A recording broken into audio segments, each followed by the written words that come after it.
So we're gonna start doing live stream again. Cause I can't afford to spend $250 a month on therapy. So this is my therapy, and so that I don't look like a schizophrenic person walking around talking to themselves. So what I have decided, probably from a drug-induced paranoia, fucking conspiracy theory. People are actually really usually very supportive, encouraging, and like they're usually pretty hyped when they find out at first that it's live stream, and people don't really mind it at all until what I think is they realize that it makes them look bad, and when they realize that people can see when they're being either abusive or they're caught up in their own shit and they don't want to acknowledge it, and they don't want to have a reflection of that. So, and because it's not done on their terms. Like, sure, let's fucking humiliate me in front of the whole fucking neighborhood who I actually give a shit about their opinion to an extent. Not like a huge fucking extent, but like.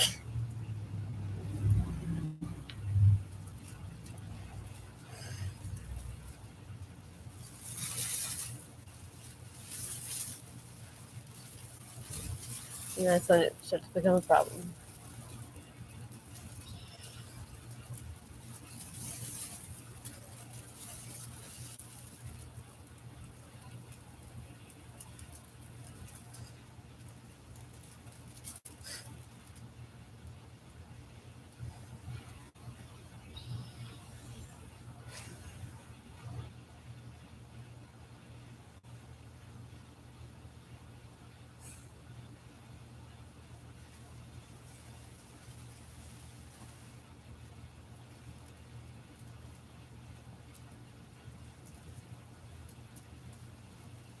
Uh, when I have to start watching videos about what is gaslighting, it's usually a pretty good indication that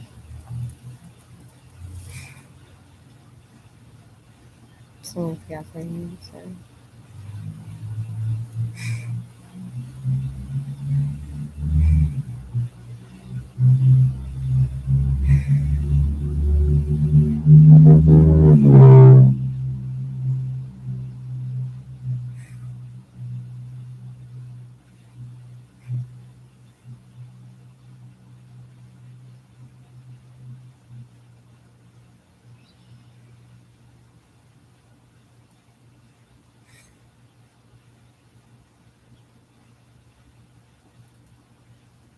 I don't do that to people. I don't.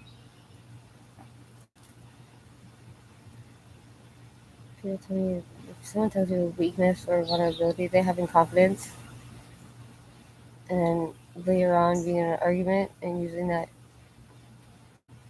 to kind of put somebody either shut down the conversation to the point where they're just like, because it's kind of like that I go to, because I'm just like, I fucking told you that, and now you're like gonna be like, oh, that's obviously why. It's like, hey, we've talked about it so many times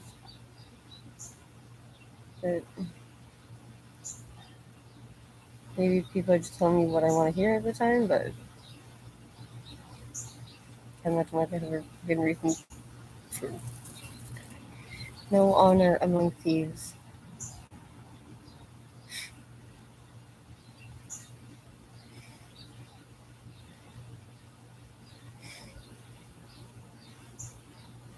Mm.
Hmm.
There's no to do anymore. Honestly, like, I shouldn't do anything in the first place. I'm just trying to do the right thing, keeping away from people. These people who are consistently smoking crack. Or meth, or tina, or whatever the fuck people smoke at fucking glass pipes.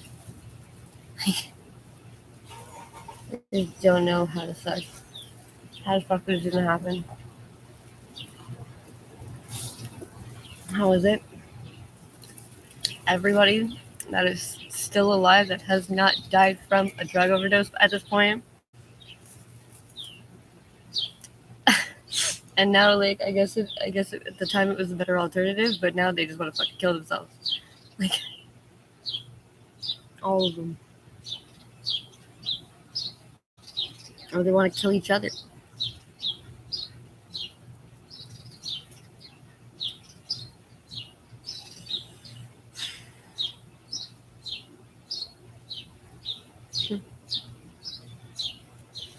Like, I've done amphetamine raging. I've done over a decade of it. Like,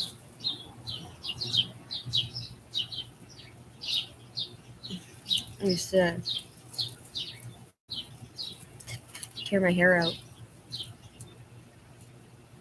or nothing over, like, I was trying to put a ponytail up and I would have a bump on my head in my ponytail, and I would just get so frustrated, and I would, like, literally have chunks of hair in my hand. Like,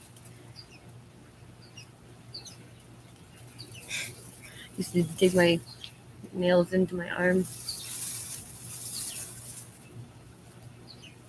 and just, like, squeeze fucking, like, dig my fucking, not very much nails, but it's still. And that was just because I was trying to not lash out. What I did find out was lashing out actually is very effective. If you scream in people's face, Mostly like Babette's a perfect example of that. She screams in people's faces, and they get up and they do the fuck what she wants them to do immediately. And we didn't fight with her because they just want her to go away. They're trying to go back, but once you kind of break out of that, it's really, really hard to go back because you almost immediately fall after being fucking rude to someone's face. And then you realize, hey, that was really, really mean. And that person's gonna get hurt. And I fucking literally almost within seconds, I'm like, I'm so sorry. I didn't mean to say that.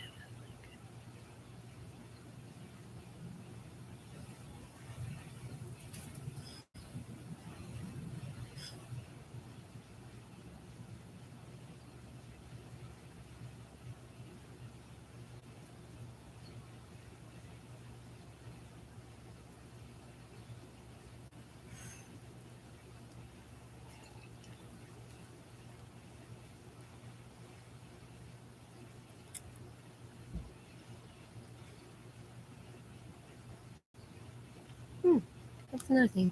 Keeps my time for me. So I don't lose my that.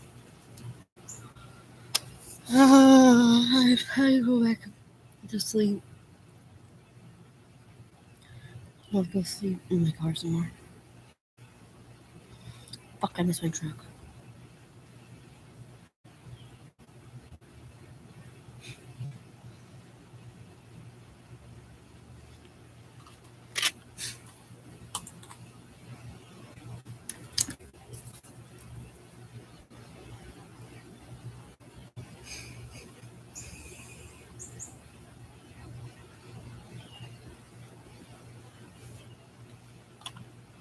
Sad day when you realize that everybody has fucked you over.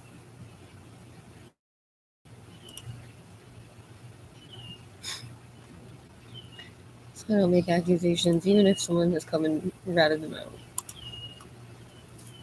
I don't give people the benefit of the doubt to fucking come tell me on their own, but you know what?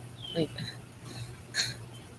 I'm a fucking idiot. Like, I'm just fucking hang around these people and they're just like fucking making sure that my little fucking heart doesn't get tainted with like fucking ruffians and hooligans and shit. Like, fucking, no, it's fucking, that's stupid. Well, I am, but like, you know, I'm not smart, but I'm not fucking stupid, that's for sure.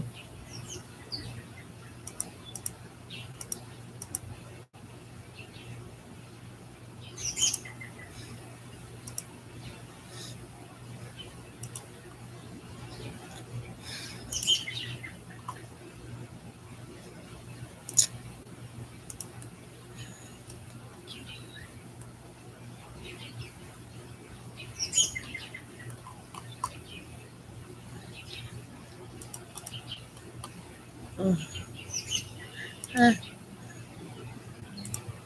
but why?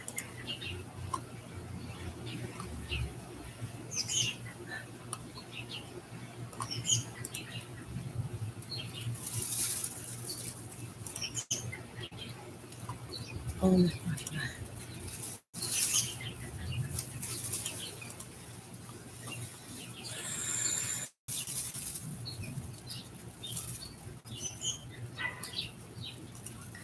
Actually going on.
Christmas, man.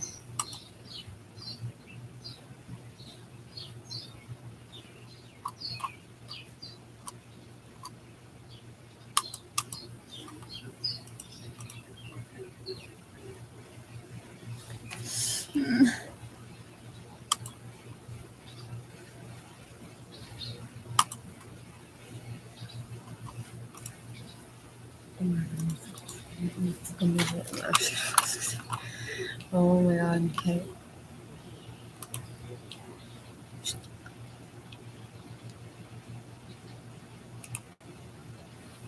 No.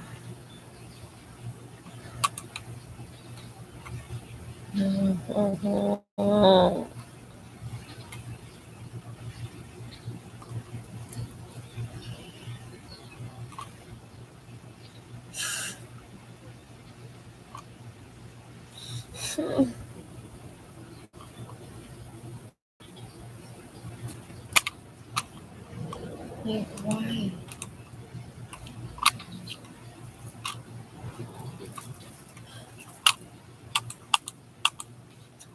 Like,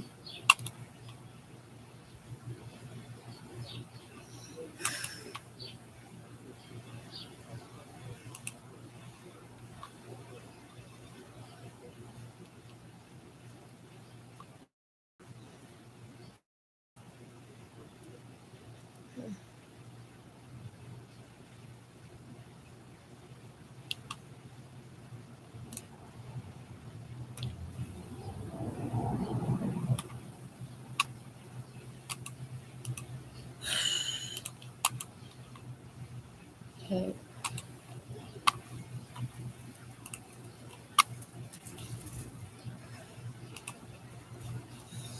No.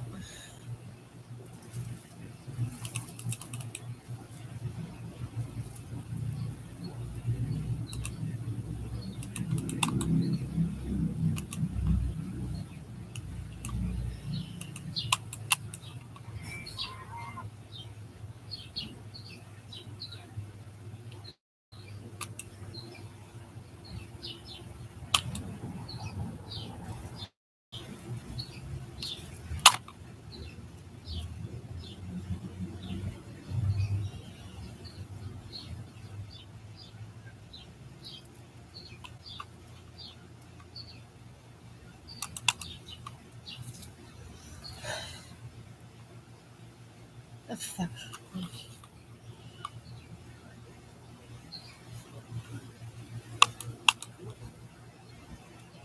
I hate this. I fucking hate this. I just want you to function.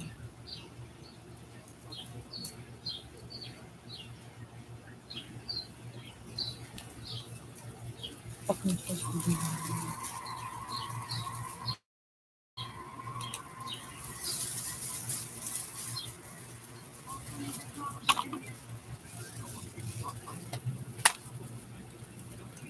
In 1963. Alex Galchenyuk's time in Arizona is coming to a quick end. The Coyotes have placed the newly signed free agent forward on unconditional waivers and plan to terminate his contract following his arrest on multiple charges over the weekend. Galchenyuk was arrested Sunday on charges of private property, hit and run, disorderly conduct, failure to obey, resisting arrest, and threatening or intimidating. Happy Friday, Ken. That's a look at your sports. All right, Sean, appreciate that. Just about ready to go with another update from the CJAD 800 newsroom. How long did it take you to get home yesterday? What was your commute like yesterday afternoon? We want to hear your story. Were you stuck on the DeKalb Expressway? No. And you gradually forced off that. Let us know on the text line, or you can give us a call. 514-790-0800.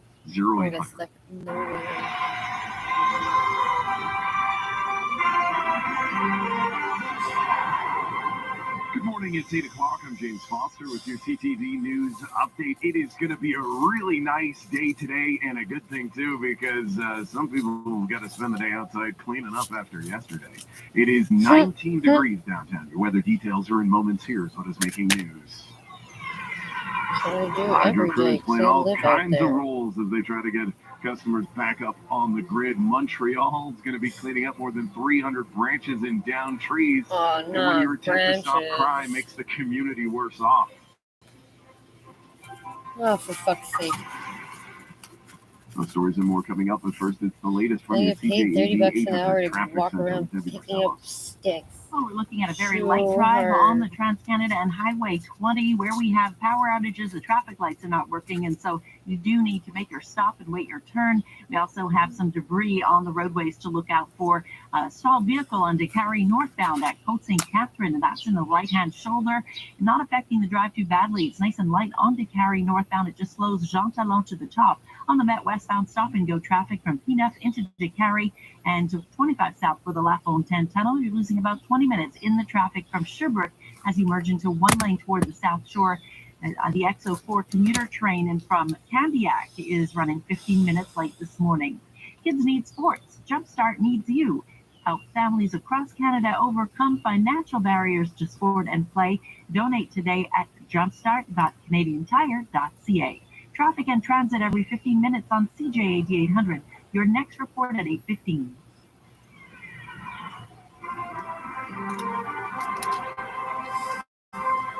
In the news, the major storm that hit Montreal yesterday brought lots of rain, over 100 millimeters in some areas, high winds nearing 90 kilometers an hour, and that caused plenty of damage on and off the island. Those winds brought down trees and hydropower lines. CTV's Matt Grillo joins us this morning from the West Island, where Matt, out in Beaconsfield, you can see a whole lot of that damage.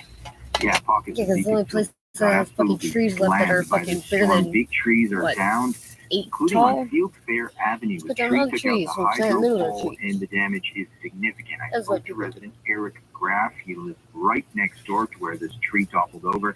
It's even difficult to navigate in his backyard because everywhere you turn, there's a cracked tree. Because cleanup is going to take days.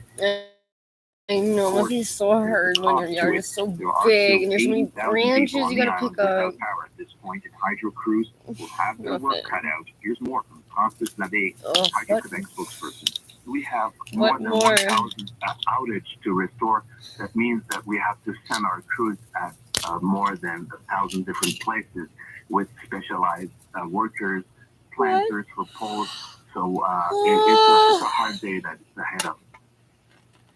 Given the size of the trees here in Beaconsfield, it's likely to take several days at a minimum to clean this up. For fuck's sake, they're fucking trees and branches. Don't relax, guys. Some flash flooding in several areas. Cartierville and Burton were noted in some of the spots hit the hardest. City spokesperson Philip Severance. God forbid they're gonna fucking pick their own shit. With the amount of rain that the city received yesterday, some of the systems that are designed to drain the streets were just like fucking dirty blonde hair and like 3 fucking young little children, and they stare you down even though you're in a back fucking alley as if it's their like backyard. Like, what are you doing in my backyard with my children? We'll get the information on Montreal.ca. It's a fucking alley. It's Verdun. That's what Verdun consists you have of. every bill with you. The important thing is to fill the claim within the 15 days. Doesn't matter if it's not all completed.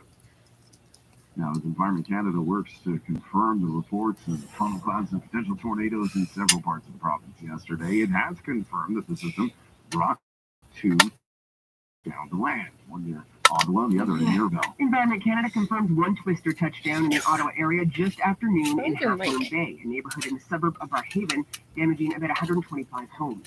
Another tornado was confirmed. Yeah, with what, styrofoam? It's better than a bench damage from styrofoam. The agency had received reports of other rotating cloud formations that may have produced tornadoes in Ontario and Quebec. It has been unable to confirm additional styrofoam. That's fucking hilarious. Lauren Harris, the Canadian Press. Looks like the long-standing strike at the Notre-Dame Cemetery is coming to an end, as 83% of striking workers accepted an agreement in principle that was reached. All this while there was still a debate as to whether or not both sides would take part in binding arbitration that was proposed by Quebec Labour Minister Jean Boudet. The cemetery then sent out a release saying that staff will be returning to work on July the 17th. And police in Santa Monica, California, were just trying to prevent crime, but instead they annoyed the locals with loud music at an ungodly time. The force was blasting classical music in a bid to offer protection in an area popular with criminals. A very dangerous intersection, except there was a glitch and the music was cranked up to the max.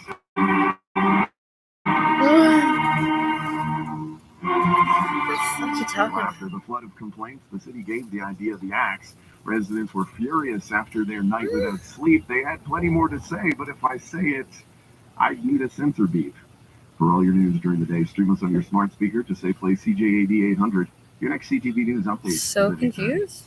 Before you hit the road, check in with CJAD 800 all-day traffic. Your go-to for traffic and construction information. Up there for hours? With reports, including closures and the best alternate routes every 15 minutes. People backed up all the way through the circle energy. When roadwork gets in your way, let CJAD 800 guide you home.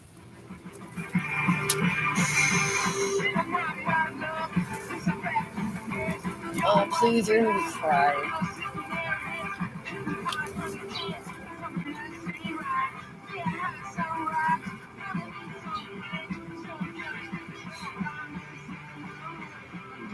That's the Smile, kind of a super group made up of, including some members of Radiohead. They're in Montreal, actually Laval, tomorrow night. Place Bell with a Smile.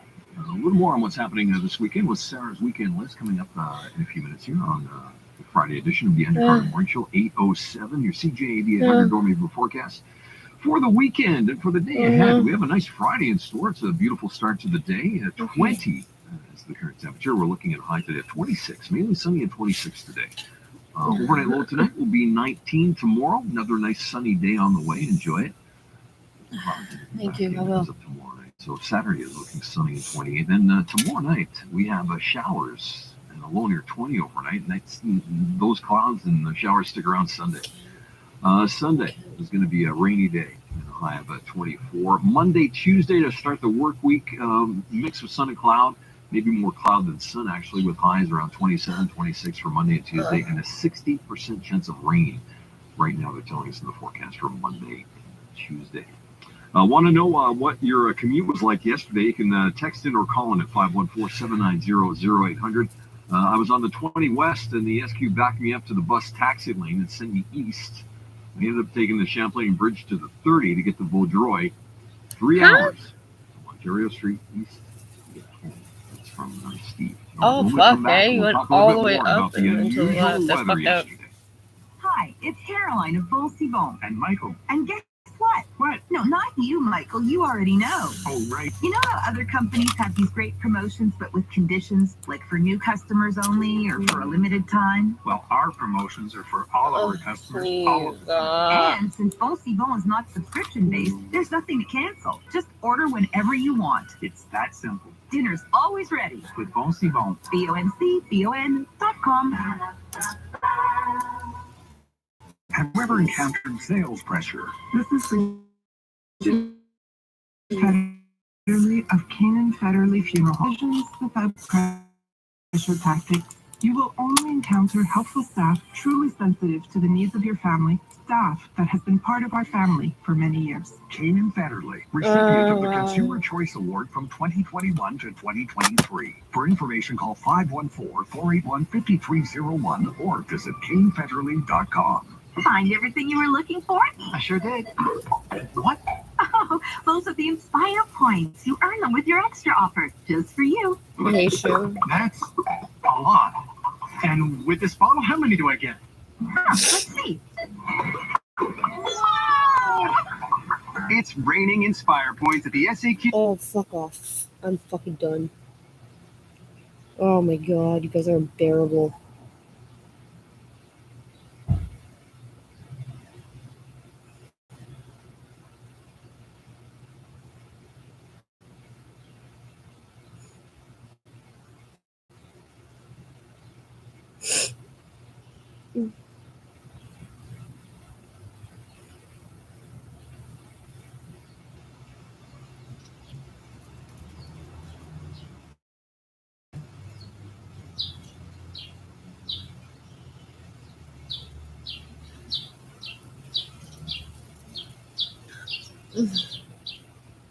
Matching chairs. Plus. Oh, for fuck's sake.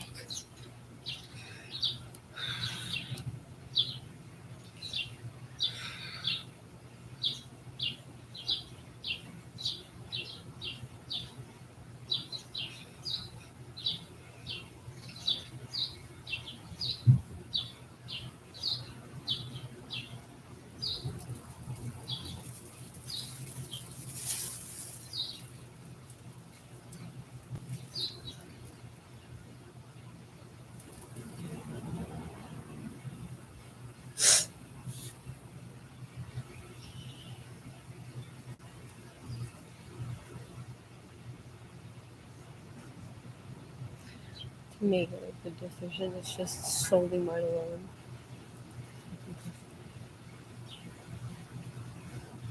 Like, I made a decision. No, we made a decision. And then to fucking...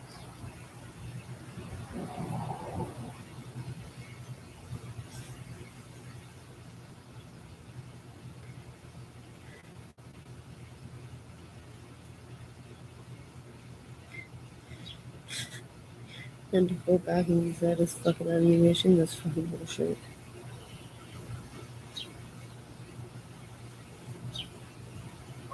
Doesn't mean I don't fucking feel fucking bad about it. I'm kind of fucking piece myself fucking out, like...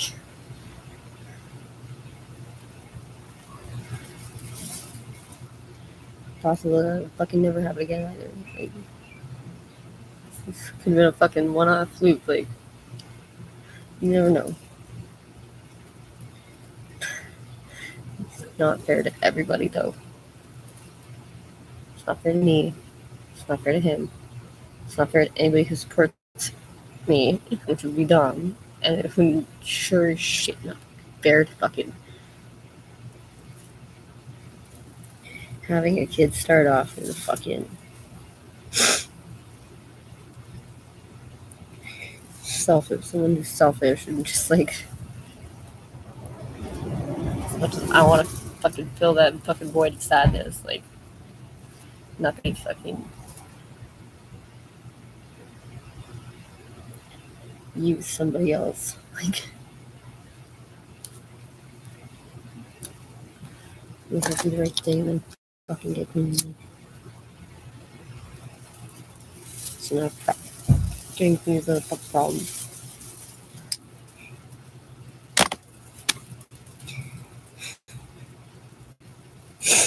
I'm gonna prove that.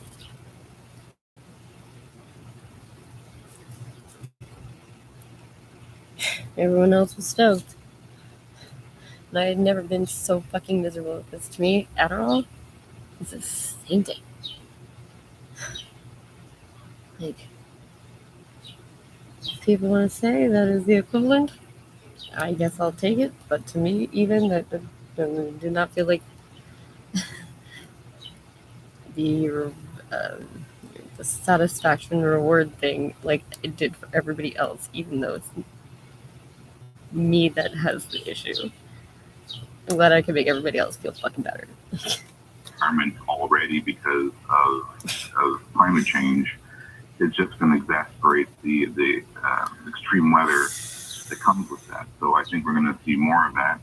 I mean, Even this when I'm trying to Sunday, be selfish, I we're fucking getting a breather today, but this Sunday thinking we'll of have everybody else. severe weather. Stupid. Will it spawn tornadoes? And I have the right. Maybe I not, have the be but okay to be there'll selfish. be I more still don't strong do it. winds, more heavy rain, and for an area that's already in 1 week received so much precipitation.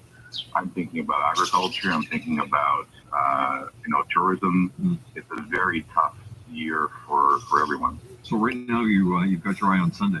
Yeah. All right. Like, honestly, Mark, you know what why I was don't unusual about understand why yesterday is men the way even have a that, fucking at least it opinion. came Like, you can have through your the opinion. Montreal area. It came in I don't wanna waves. hear You know, that. we had intense rain and strong winds, and it would calm for a little bit, and then there Like, was another one whoopsie. on the way behind it, and then another Pregnant one. again. Guess I'm gonna go for Yeah, so it was a line of storms that at one point there was a break off where part of the energy went into New York State, and other parts was going through Ontario. And then as it was going through Montreal, the pieces of energy were hooked back together. And those three waves that we got was just basically the reassembling of the line of storms. So I agree. It was the third wave for me, actually, that did the most damage because I lost my modem because the house was hit by lightning in that third wave. And it was, we also had some hail. So I was quite impressed in how that was happening just over the island of Montreal. It was very intense. Sometimes heat. Meteorologist known as the weather whisperer. Mark, it was great having your Power. insight. Wildfires that were causing the outages. Very comfortable morning out Initially. there with the sunshine, and I don't think it's been that bad a morning for our commuters this morning. Debbie, what do you see? it's a very light Friday morning drive, and the roads are dry, so it is not a bad drive at all. But we have a couple of issues right now. On the Metropolitan heading westbound, we have a 4-vehicle accident at Christophe Colomb, blocking the left and the right lane, so only the center lane available, and traffic is backed up before Lac Cordaire now on the Metropolitan heading westbound. On DeCarry North Elmer, waiting for a tow truck at Coates and Catherine. There's a stall on the right-hand shoulder. And the XO4 commuter train from Candiac is back on schedule. But now the XO1 train from Vaudreuil is running 40 minutes late, blocked by a freight train. And the summer sales have started at Sports Experts and Atmosphere. Take up to 30% off a wide selection of clothing from your favorite brands. Details in store. Let us know what you see on the roads. Call in your tips to star 800. Your next report at 8:30. Just lovely out there weather-wise this morning. We're sitting at 20 and heading for a high today of 26. Sunshine all day. 14th of July. So a nice looking day to wrap up the work week. Tomorrow, start the weekend on a good note. We have sunshine and 28 on the way tomorrow. Unfortunately, rain moves in tomorrow night. Back to the rain and the showers. And as Mark Suwa was mentioning, we have our eye on Sunday with the possibility and potential of strong winds again and that rain. So Sunday right now, cloudy, rainy, and a high of 24. Let's head off to the newsroom. Trudy's working on the 8:30. That's right, and we'll get an update on the hydro situation from CTV's Matt Grillo. We will hear from a City of Montreal spokesman, Philippe Severin, who says there is no city existing that could have absorbed the amount of rainwater that Montreal got yesterday, that to explain the flooding in some neighborhoods. And a story about a guy who went off to BC to do tree planting for a few months and came back to Montreal to find, even though he had been paying his rent, house in Chevy that is on Salbury and I'll tell you more has about him, and one. that's coming up in about 13 minutes. Like, because it happens every fucking summer. You're right. I forgot what you told me this morning. Do you have to spend any part of the weekend cleaning up the yard around the house? We just have one branch down on the property, but we're probably going to be going to help some friends of ours in Chattagee because they lost power, and so their sump pump failed, and then their basement flooded. So several inches of water in the basement. Trudy, thank you. It's 8:18. When you Welcome invest back. in a Sarah's sump pump, gonna check in. She's been busy on the how the afternoon fuck show would you not this invest in a past week. generator? We love having her Friday look ahead to the weekend Dude. and all kinds of things to do. And Sarah's weekend list is coming up after this. These hoses The Andrew come Carter with Morning them. Show, brought to you by Matla Bananas Vacation from the Taxes event, where you'll save both taxes on all Tempur-Pedic, Beauty Rest, and God. Techno Gel mattresses. Wow. It's fucking stupid.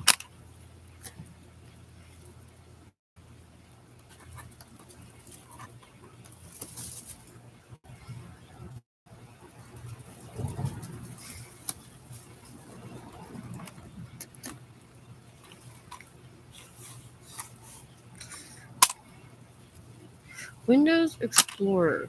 USB device was not recognized. But why does it say Windows Explorer is my question.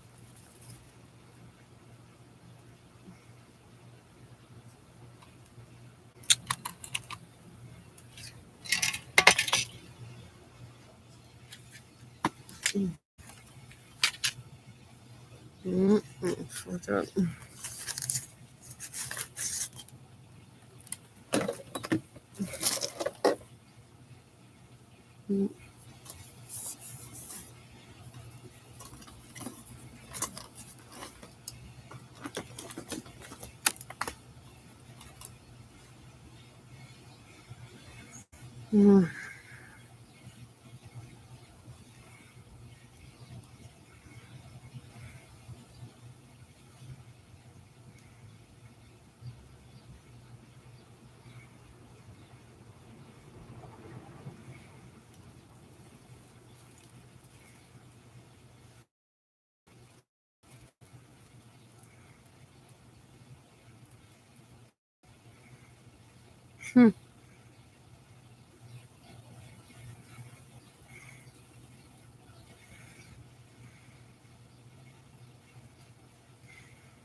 Wait, what? Putin already lost war. How it ends is up to him. Putin already lost war, comma. How it ends up to him. Didn't put a comma or anything, right? Oh my god. It's elder abuse.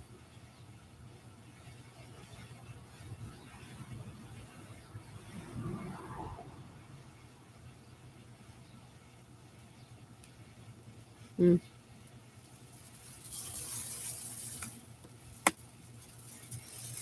Mm.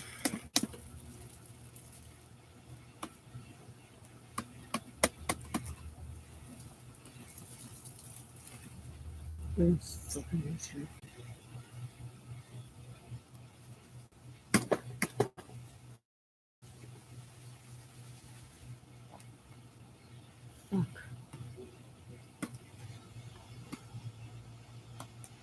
Did I pause it? I don't think I did.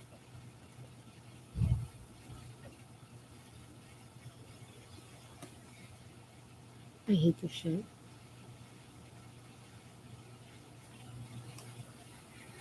Ugh. Why do I give a shit about Amish people using septic tanks or not? Like, who the fuck honestly cares? Like,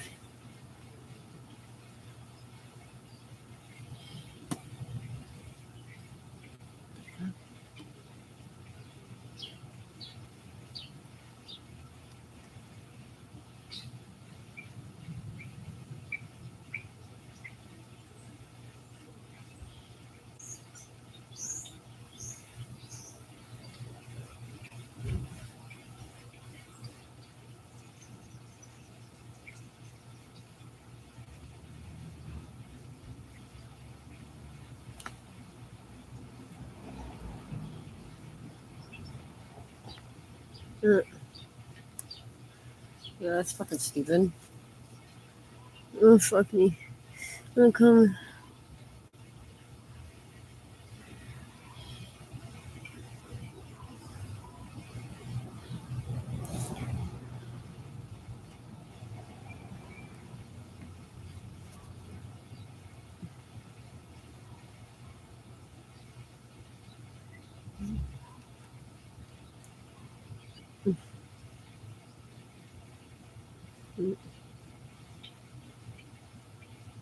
Mm-hmm.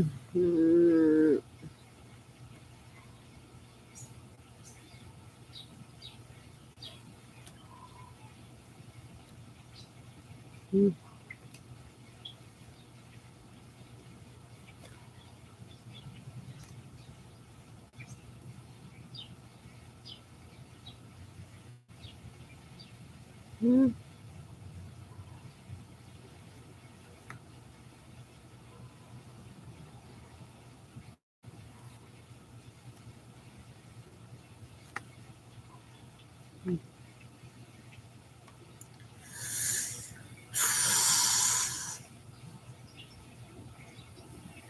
Mm-hmm. Mm-hmm.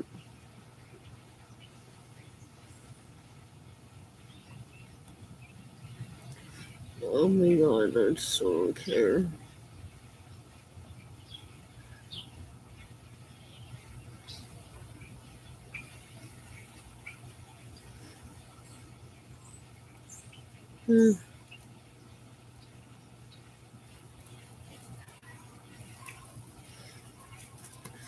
I opened so many more than that.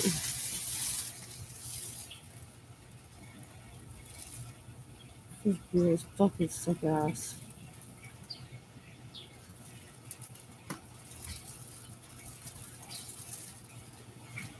Can you go the fuck away, please?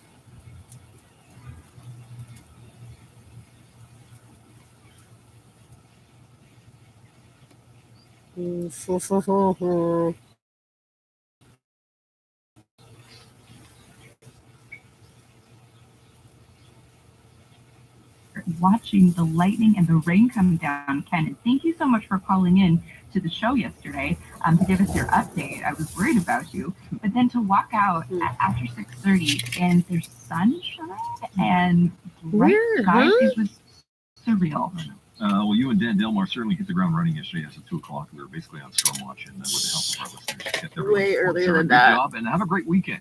Way Enjoy the earlier. weekend, Ken. Thanks for having me. Trudy's ready to go with an update, so let's head to the newsroom.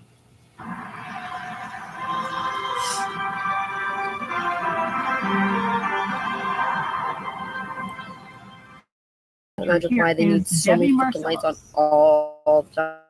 Well, for a quiet No Friday one's morning ever there. drive, we have It's quite gated, the like, so no one excitement can on the go it around, Metropolitan. Heading westbound, we have a 5-vehicle accident at Christophe Colomb. In the Holy left-hand shit. lane, traffic is backed up from Lac-Cordaire. And on the eastbound side of the Metropolitan, we have a vehicle on fire just before Anjou at Galerie d'Anjou, and that's causing congestion on the eastbound Metropolitan. Looks like they've closed all the lanes for the time being. Northbound to carry a tow operation at St. Catherine. And the XL1 commuter train from Vaudreuil, the 8:34 train, has been canceled, and that was blocked by a freight train, so it made it too late to run another train. Shop Marché Adonis and try their fresh fruits at low prices until July 19th. Red grapes for only 99 cents. More offers on fruitadonis.ca. Traffic and transit every 15 minutes on CJ 8800. Your next report at 8:45.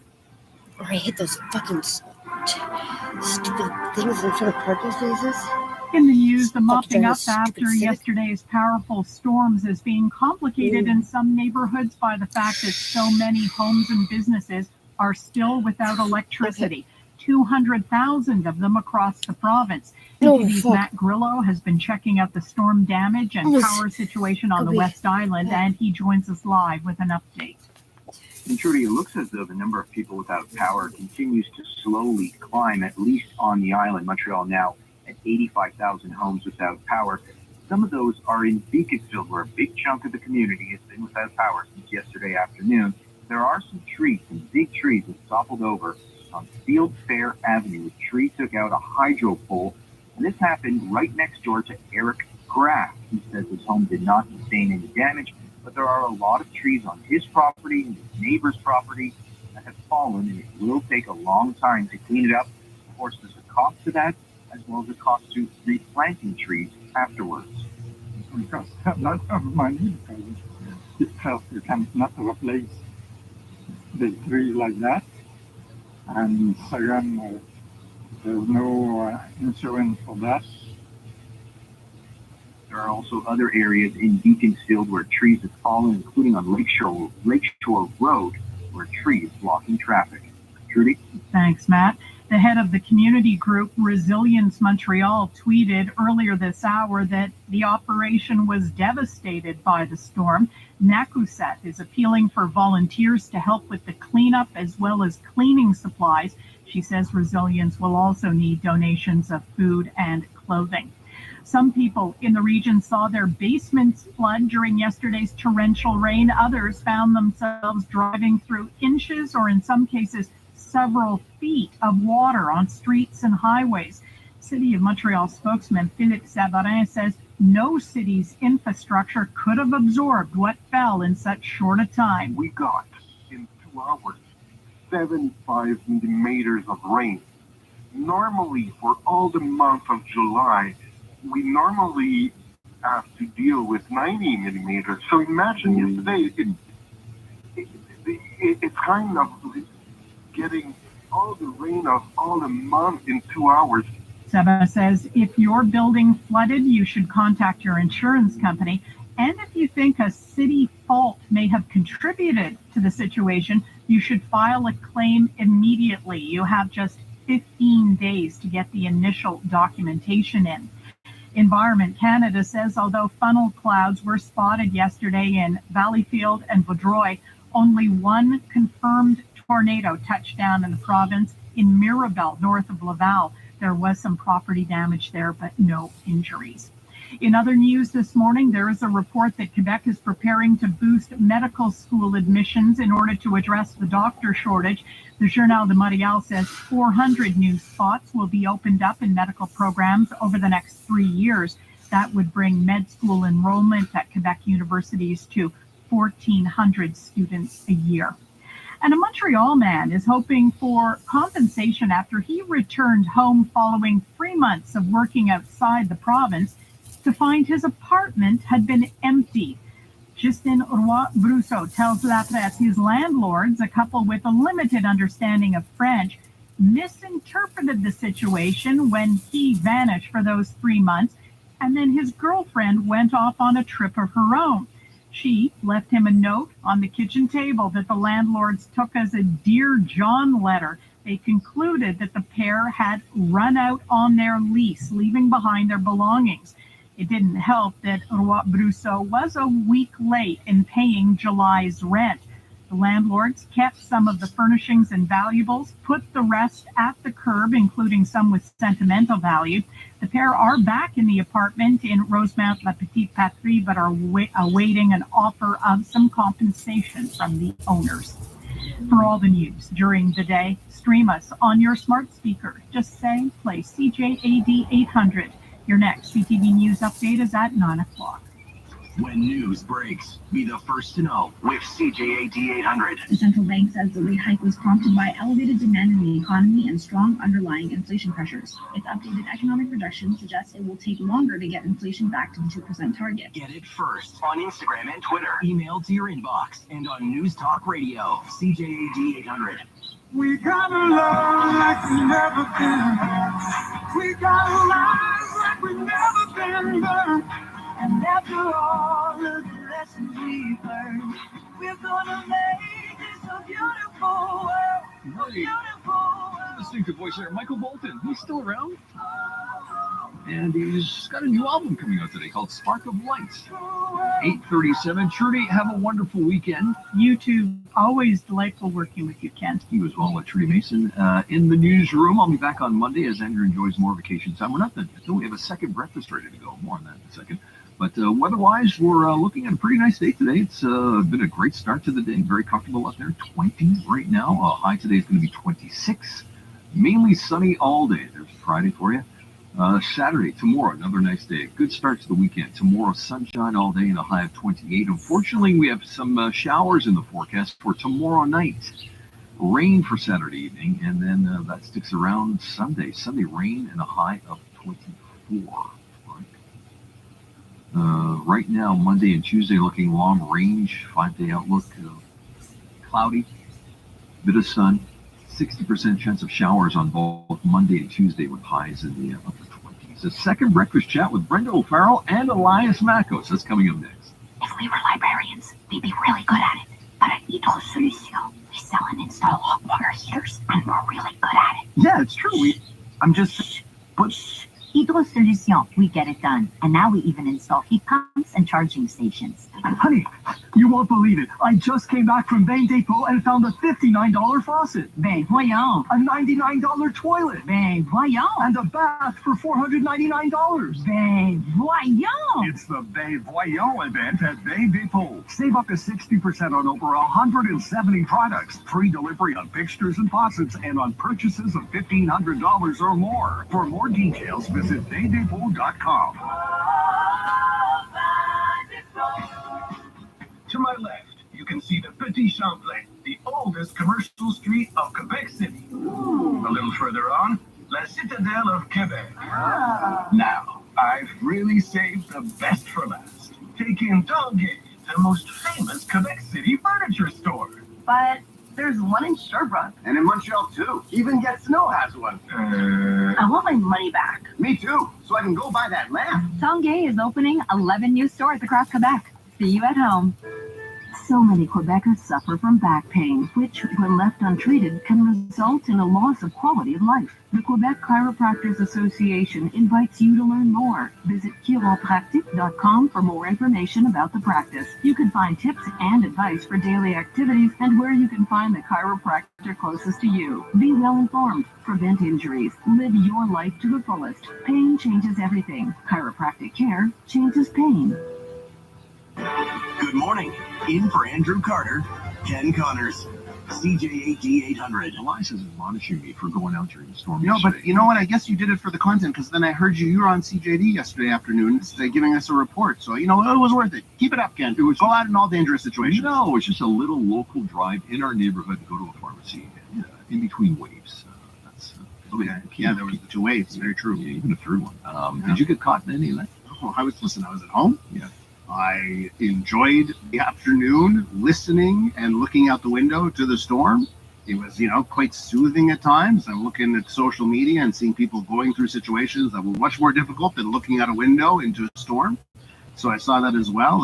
Texted my fiance was working, and I said, hey, just don't go anywhere until things have cleared up. Calm down. Yeah. She still decided to basically go through during a dip between the first two waves. Yeah. She's like, okay, I'm making a run for it, and she was lucky because she didn't get caught. And as you mentioned to me a minute ago, the fireworks went off yesterday. So this, and again, it's human nature, right? You go through a really crazy storm and bad weather. You think the bad weather is going to last forever. 9:45 yesterday, it was a gorgeous evening in the city. I get out of my place, I walk, I'm a 15-minute walk from where you can watch the fireworks for free with a great view. So walked over, and it was dead. It was the least amount of people I've ever seen to show up to watch the fireworks underneath the bridge there. Yeah. And it was gorgeous. It was amazing. Where are manners? Brenda O'Farrell is on the line. Brenda, I can stop Elias. He was just going on and on. I thought it was solo. I thought it was just me because it's Friday. Oh, Brenda, hi. How are you? Good morning, gentlemen. Yeah. Sorry, Brenda, I'm not talking. I cede my remaining minutes to you. That is rare. Buy a lotto ticket. Brenda, how'd you fare yesterday with the storm? Well, I was actually out in the West Island when it hit and had a beautiful view of it just north of TransCanada. And in between waves, sort of made a run for it as well to sort of southern Point Claire, where I then watched the second half of the show from the balcony up on the 10th floor of a building right on the lakefront. Oh. And it was spectacular. It's quite the show, wasn't it? Yes, it was. And when you see the clouds moving across Lake St. Louis, it was something that I've never seen before. And it was just captivating. Did you have to do any driving in any of the downpours? I did a little bit of it. And, I was actually going over the Sources Boulevard overpass at Highway 20 when it was just coming down, and people were just inching along because the wipers couldn't keep up. And so it was incredibly hard to see. But everybody sort of just took a deep breath, and it was quite okay in that sense. White knuckle time though, and that Sources overpass at the 20 at the best of times. It's a little treacherous. Oh yeah. There was a lot of cones there, and there was a lot going on when you're navigating that small little stretch. Yeah, no doubt about it. Yeah, like a lot of people, Brenda, did you flash back hearing what was going on the Carries to 1987 with the flooding? Yes, and my thought was, when was it exactly? And I knew it was the late 80s, and I couldn't remember exactly when it was. But it's those things, and it's amazing how you sort of have trauma memories. It comes right back to you. So it's, but then I came back home around, I guess it was after 7 o'clock, and it was all quiet out here in the Western Front. It was, but Point Claire, there were a lot of trees and parts of trees and branches all over the place. It was quite something. Back in the late 80s, were you working downtown? No, I'm still in school. Okay. Very good. I see it. I didn't say nothing. I see it in my time. No. Elias, you said you just settled in at home, right? Yeah. Settled in, nestled in, and then the heavens clear. It was beautiful. Temperature was amazing last night, by the way. Especially for us no AC people, it was lovely. Open up the windows, get cool air in. Turned out great. Brenda, are you buying it when you say the city's got a plan to alleviate the problem with these underpasses and the DeCarry Expressway and the drainage issues? You have any hope for them? I have a deep, exhaustive analysis of that, and it can be summed up with this answer: no. We haven't learned our lessons from the past when it comes to drainage issues and sewer problems. But in fairness, though, whenever you plan for something, you don't always plan for the extreme. And so when things like this happen. And I don't, you look around the globe and you're seeing all sorts of stories of severe weather happening. There are no places that can plan to be tornado resistant. You know, we have to concede that we can't fight it. We have to accept it, and we have to mitigate it in terms of preventive measures, as opposed to dealing with the aftermath. The aftermath will be that's disaster. not in any way Can I going to be the be bearer of positivity? stopping over There's never been less people on planet Earth, less people dying from natural disasters than in current day planet Earth. I'm just saying, we're actually doing a decent job preparing for things, improving infrastructure. Yes, we have issues. The Carry flooding is not nice, but people are not dying as much as they used to in natural disasters. Just throwing that out there because I don't want everyone to be doom and gloom. Point, counterpoint, equalize, Matt goes to Brenda O'Farrell. Brenda, thanks for this and enjoy your weekend. That could be prevented and happened in the past. O'Farrell, founder of the 1019 report, by the way, covers the other side of the Yellow Torque Bridge and the 1510 West. Great work there. At 8:47, let's check in one more time, at least I will, with Debbie Marcellus. Debbie, good morning. Good morning, Ken. Well, a tough one for the Metropolitan. Heading westbound, an accident at Christophe Canal, blocking the two left lanes. Traffic is solid now from almost Langelier, and on the eastbound side of the Metropolitan, we had a vehicle fire just after Langelier at Anjou, and so traffic backs up from Lacordaire on the eastbound side of the Metropolitan. Also eastbound Metropolitan at Saint Laurent, we have a stalled vehicle in the right lane. Northbound to Carry, a little busy at Côte St. Catherine, and the XO4 commuter train from Candiac, the 825 train was canceled. You have to take the 850 train, and now the XO1 train to Beaconsfield from Vaudreuil has been canceled, the 913 train, and so you'll have to take the next train after that.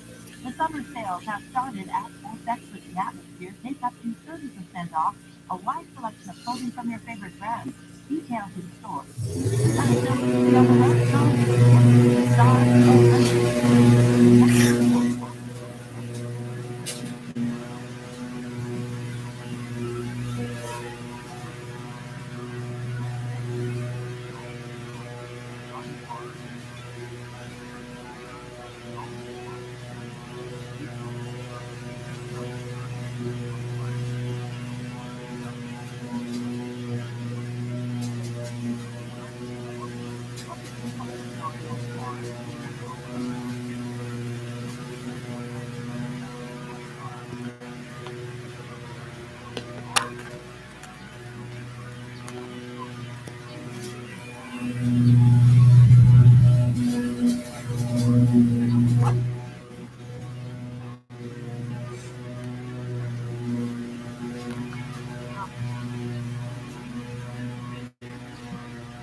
Still alive.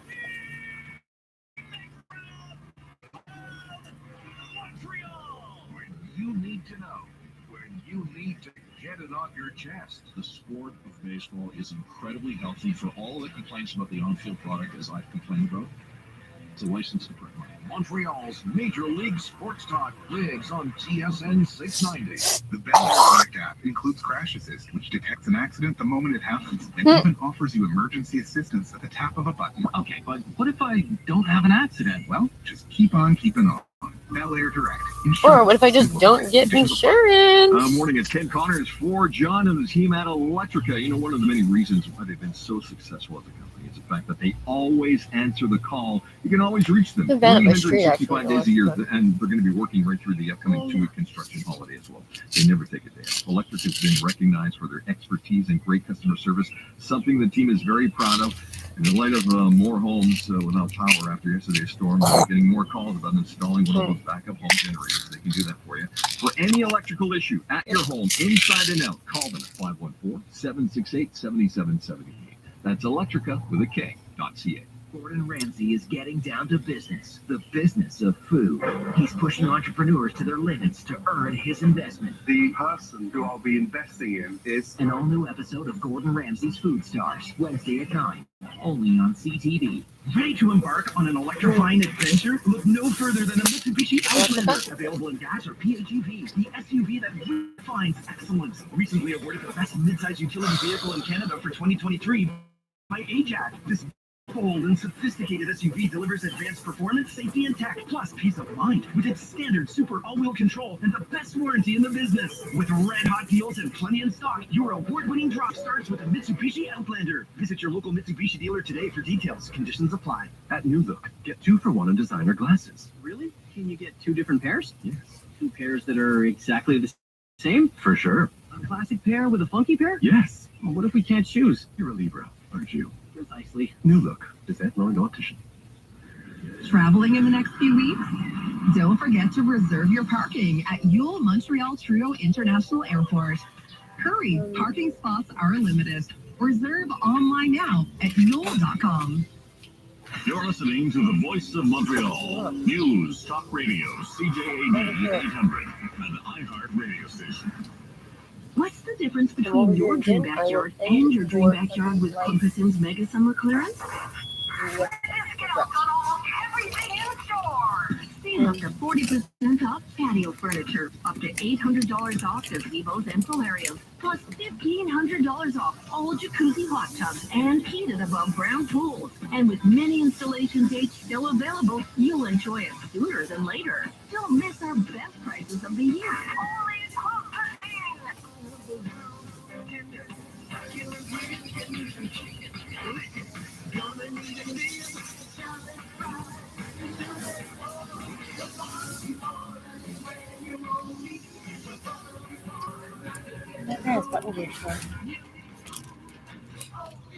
I wouldn't say they don't take me and my sister there anymore because they make fun of it too much, but they don't really take me anywhere anymore.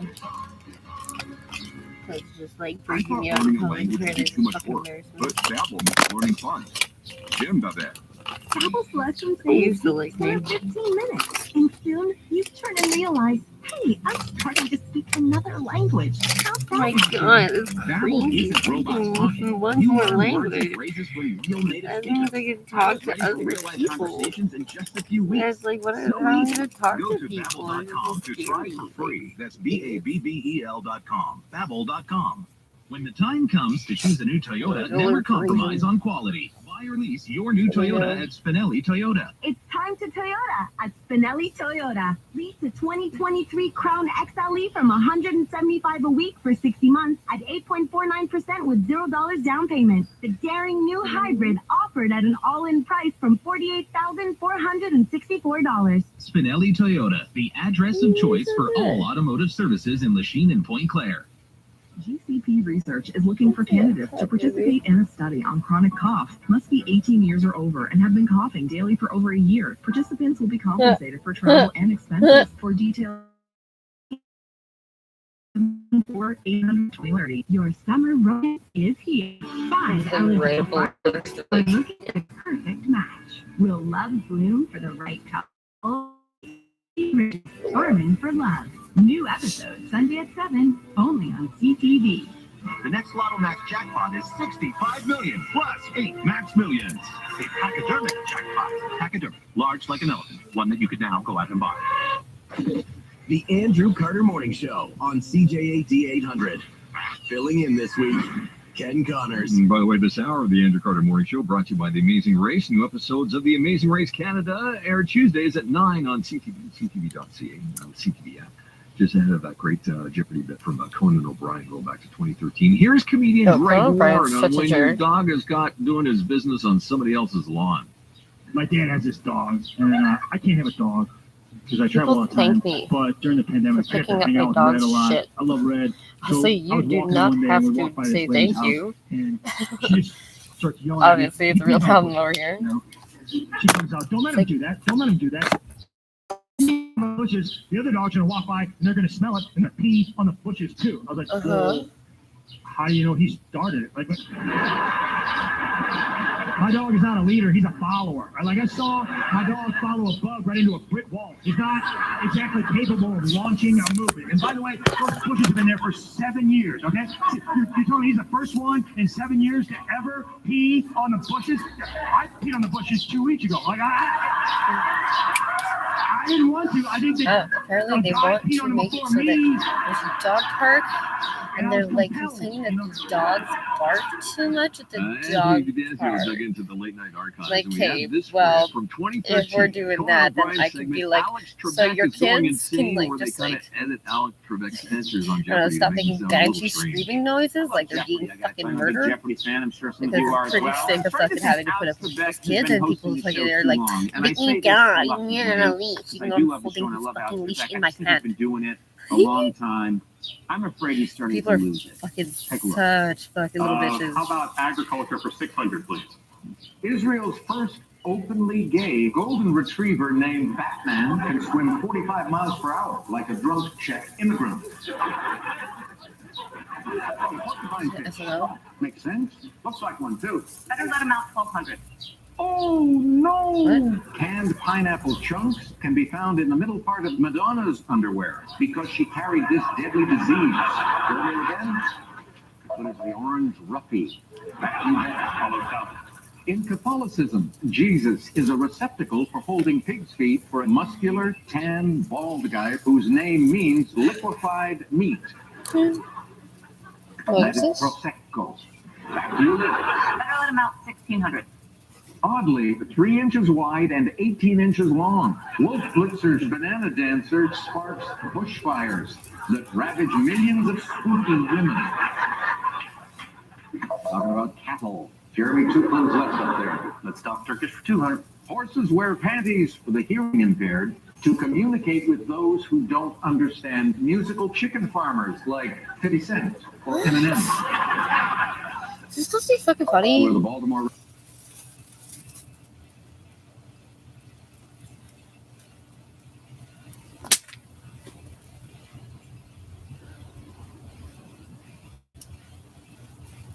Regular customer, all you need to do is register and order. And by the way, Bossy Ball is hiring daily staff to prep, cook, and package the best prepared meals in Montreal. If you've got experience and want to join a great team at a competitive salary, all you need to do is send your CV to Caroline at BossyBall.com. That's CAROLINE at BossyBall.com.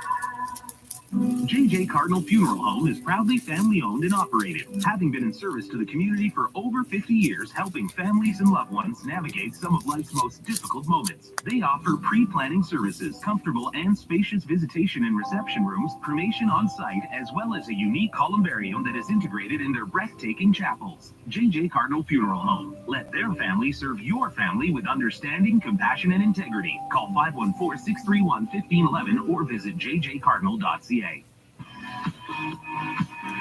We're in the morning, Joe. Thank you for joining us here on the Andrew Carter Morning Show. My name is Ken Connors. A big thanks to Anthony DiBiasio and Lola Call for Saturday, taking care of all the nuts and bolts here, putting the show together. Have yourself a wonderful weekend. We'll talk to you again on Monday. Dan Laxer will be in for you on Weekends with Ken. And up next, latest from the newsroom, and then Elias Makos is ready to go. This newscast brought to you by Bateau Mouche. Sail into a new side of Montreal with Bateau Mouche. Explore your options at bateaumouche.ca.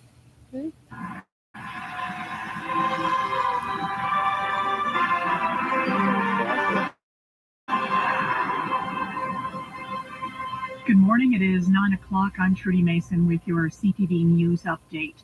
Mainly sunny skies today, a high of 26 degrees. Weather details coming up in minutes. In Montreal right now, 20 degrees, and here is what is making news. 200,000 Hydro-Quebec customers without electricity after yesterday's storm.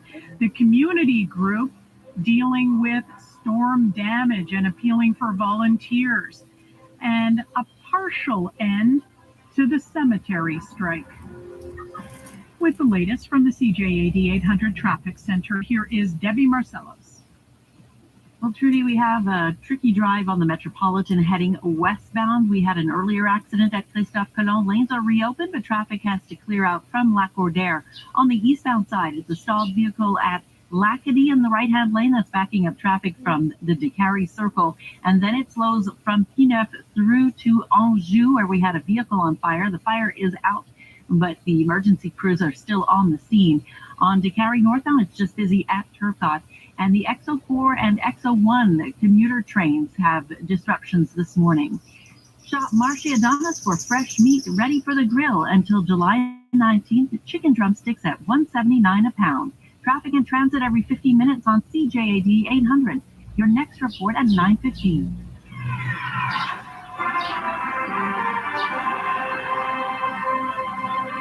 In the news, for some Montreal area residents dealing with storm damage and flooding, the cleanup is already underway after yesterday's powerful storms brought torrential rain and high winds to the region. Many others, though, are still waiting on Hydro-Quebec to restore power so they can get sump pumps, shop vacs, and fans going. Across the province, just under 200,000 homes and businesses are without electricity this morning. 77,000 on the island of Montreal, and almost as many on the South Shore. CTV's Matt Grillo is on the West Island this morning, checking out the storm damage and power situation there.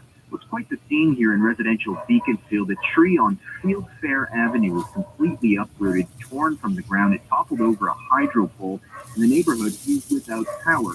Residents have been coming by all morning to grab a photo of the scene, absolutely shocked to once again be seeing toppled trees. Resident Eric Graff lives right next door to where it all happened. He's been without power since 2:30 yesterday and points out himself and neighbors appear to have received the majority of the damage in this area. Full cut across them. Lots of trees need to be cut. One there, one there, one there. Hydro-Quebec considers this to be a major ongoing outage here in Beaconsfield. Now, elsewhere in West Island, in Point Claire, many residents by the lakeshore are also without power. That's the road CTV News. The deluge of rain left the community group Resilience Montreal in a tough spot. Director Nakuset tweeted a photo of a water-soaked storage room about an hour ago. Her post says the day shelter at the corner of Atwater and St. Catherine was devastated by the storm and is in urgent need of volunteers to help with the cleanup, as well as donations of cleaning supplies, clothing, and food. The city of Montreal says if your home was inundated with flood water yesterday, you should call your insurance company. And then if you think some kind of city fault contributed to the situation, you should file a claim right away because you have just 15 days to alert the city. Spokesman Philippe Savarin spoke this morning with CJAD 800's Ken Connors. You will get the information on Montreal.ca, and don't wait the time you have every bill with you. The important thing is to fill the claim within the 15 days. Doesn't matter if it's not all completed. In other news this morning, the strike at the Notre-Dame-des-Neiges Cemetery atop Mount Royal is half over. One of the two unions has voted to accept a tentative agreement reached during a negotiating sprint this week. The deal gives them wage increases of 26% over 9 years and is retroactive to 2021. The vote was 83% in favor, and the groundskeepers will return to their jobs on Monday after months on the picket line. Office workers, though, did not see the contract breakthrough they were hoping for this week. They remain off the job. And one of the two flagmen injured by a motorist Wednesday evening at an East End construction zone remains in critical condition today, and the driver is still at large. Police now suspect the motorist may have been drunk when he refused to obey detour signs and deliberately drove into the work site. One of the flagmen suffered a minor injury to his arm, but the other lost his hard hat when he was sent flying and hit his head when he landed. Martin Labbé of the United Steelworkers Union is angry that the motorist felt entitled to ignore the safety signs. This is madness. Somebody is dying every year or two, and you have those people every day putting their life in danger to protect the I think people just drive around and they're like, fuck the construction workers. Just like haul ass into the security of everyone, but they're putting their own lives at risk every day. The badly injured man is a 39-year-old father. Sometimes your employees stand where they should not be standing. They have no one next to them to make sure that that person who's like. Your Dormez Weather Center forecast, mainly sunny. You guys are really not very good at being organized with your construction workers because all of them are just like failed hockey players that have their daddy get them their jobs. And the outlook for Sunday, rain and they suck at and it for the next 30 years. They're just In too dumb to do Montreal anything right now, else. we have 21 degrees. For all the news during the day, stream us on your smart speaker. Just say, play CJAD 800. Your next CTV News update is at 9:30.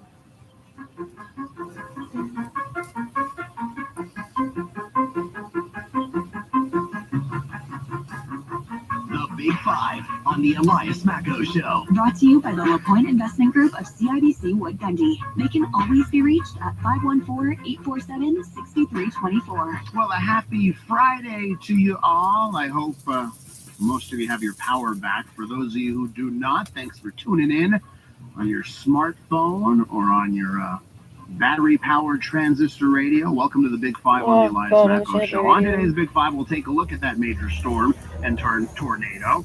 We'll take a look at the sad state of social housing in Quebec and the greatest speed trap of all time.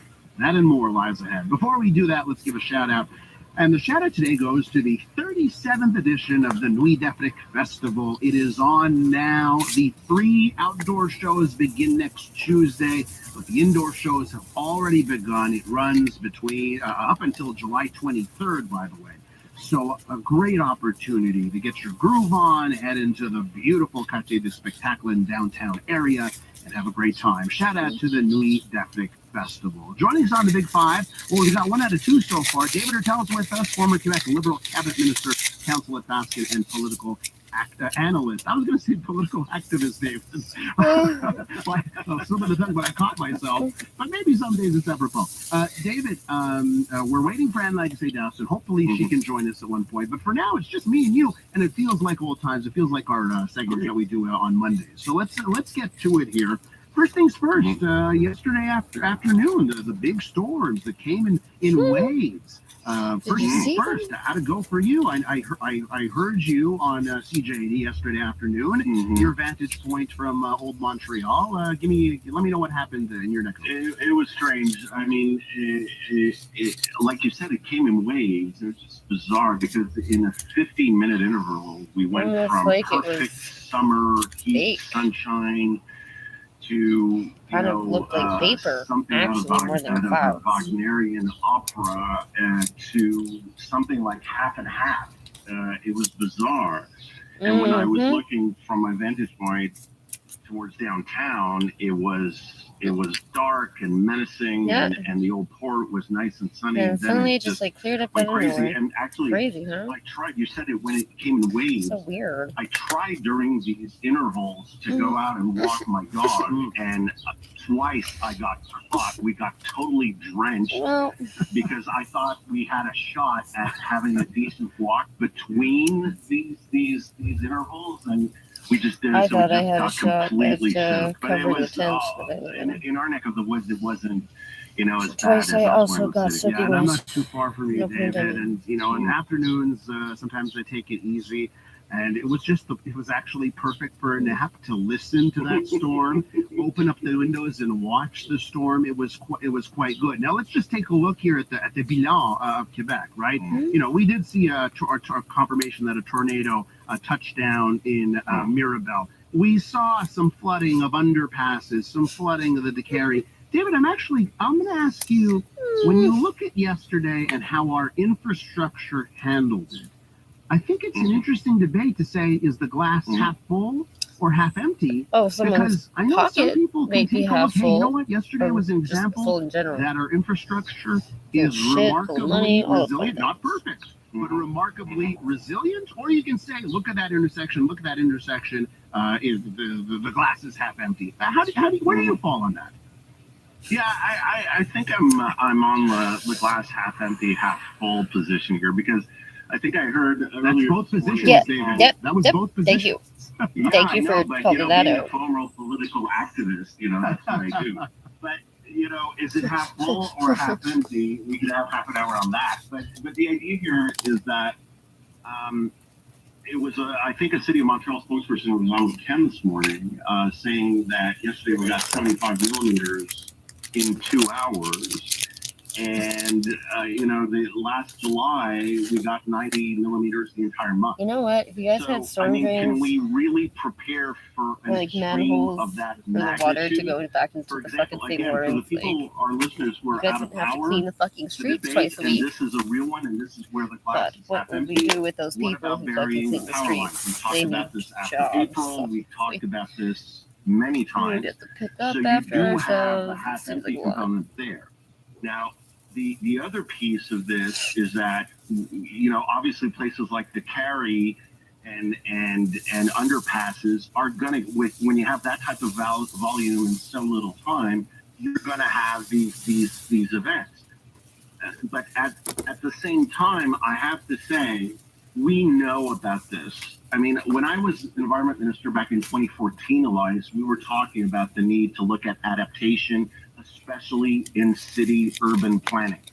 And right now, 6 years into the Plante administration, that's supposedly too progressive, loud. Yeah, because we moved to environmentally the city for focused, the climate peace and change quiet, you focused dumbass. administration, we don't have a very, very strong adaptation plan. Same thing with the Legault government. They came out a few weeks ago, just after the Saint Jean-Baptiste holiday, they came out with their urban planning strategy from now until 2027 on a 40-plus page document. There are 2 pages on climate change and not even a real valid strategy on adaptation. And on that point as well, we're going to need to have a serious conversation. That means money, because when we're seeing floods in July, I mean, seriously, Elias, I don't remember a tornado warning for the city of Montreal. I mean, we've had tornado warnings before in the region, but in Montreal proper, that is rare. Something is happening. Something is changing. It used to happen all the time when we were kids. Because I used to like sitting in Steph's backyard. Data to show Elias that something is happening, and that's going to mean much more money. The forest fires are proving it as well. And so I think the governments, and that's not the like federal government too, need to get their act together and coordinate, because that's the other issue. A lot better than what happened like previous years. Where it was just hot, humid all fucking summer. Was this a rare or an unrare event? Yesterday we had Lori Ramon from CTV News Montreal. She pointed out Quebec, we see 8 tornadoes a year. Generally speaking, the average of 8 tornadoes a year that touch down. But that's Quebec, the entire province, getting closer to Montreal on that end, right? And I did this morning as an exercise. I went to the Twitter advanced search and I put the parameters 2010 to 2020 and looked Montreal tornado, right? And every couple of years, now again, it's like Montreal Island versus Montreal area, and I'll include Mascouche and Mirabel in that equation. Yeah. You include those places, every couple of years, it actually will happen.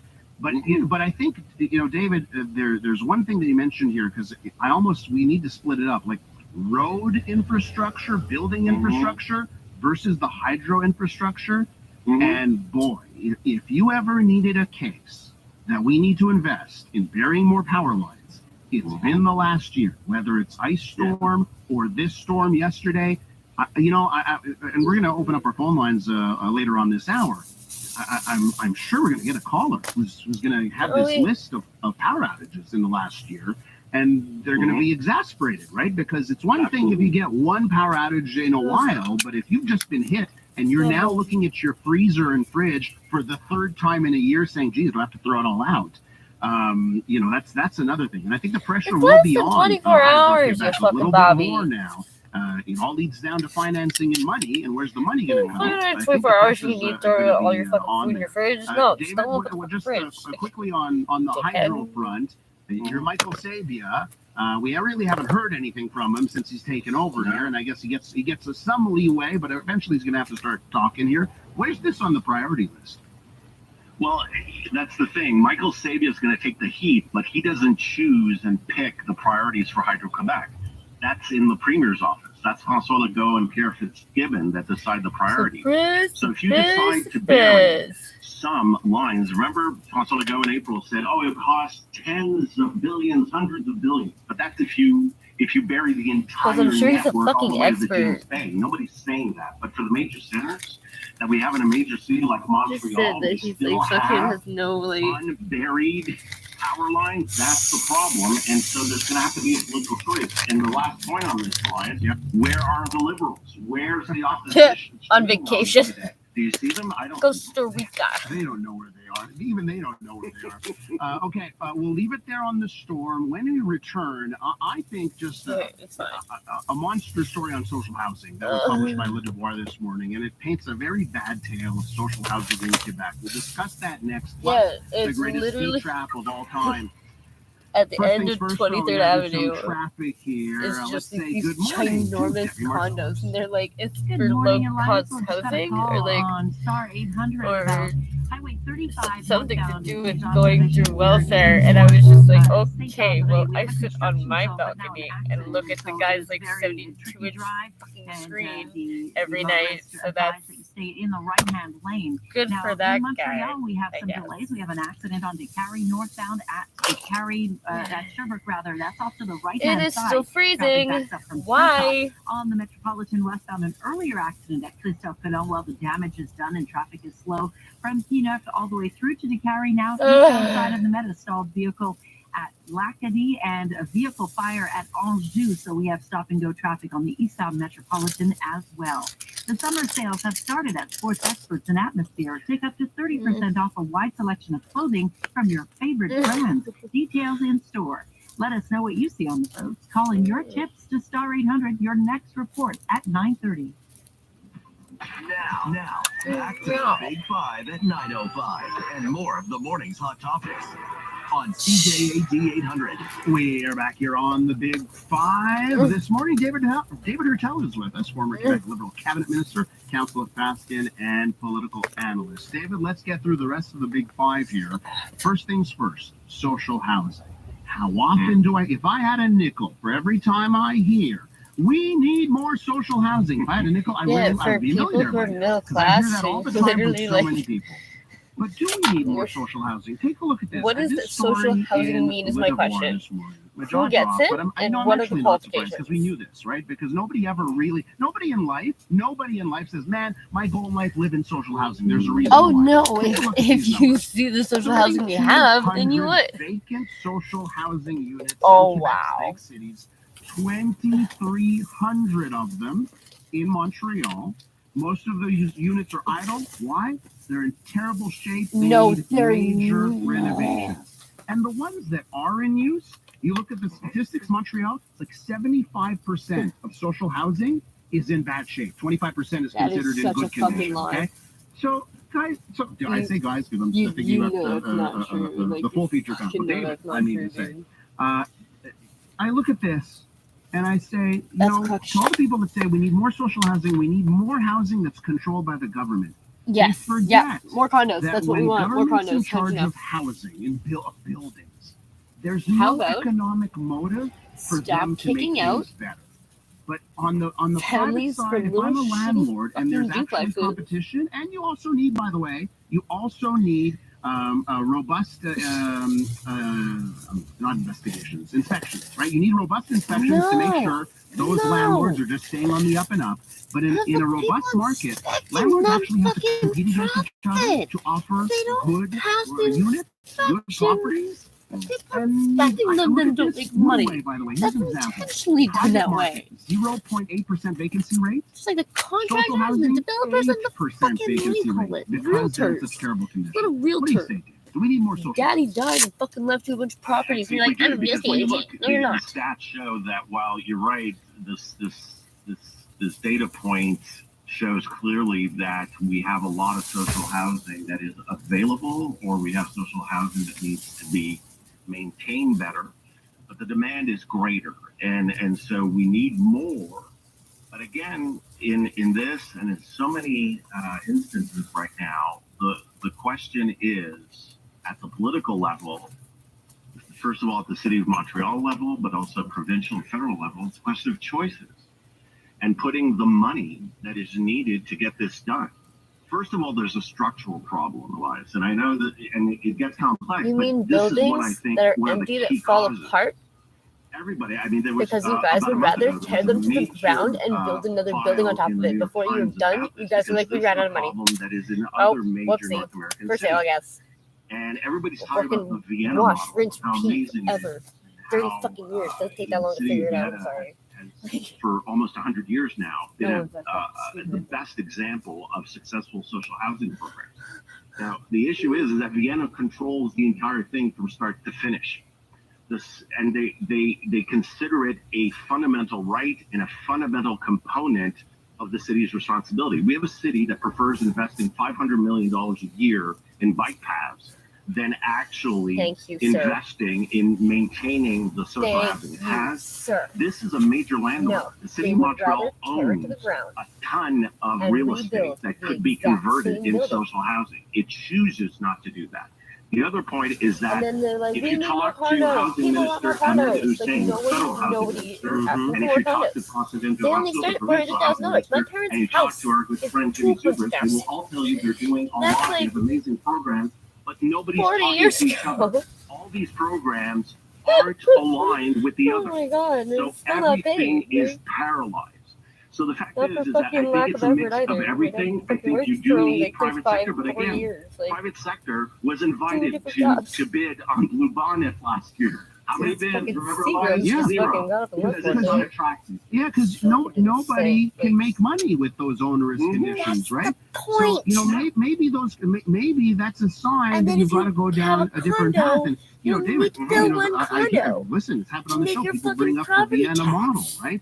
I can also point to other cities, like sometimes they point to the French model, right?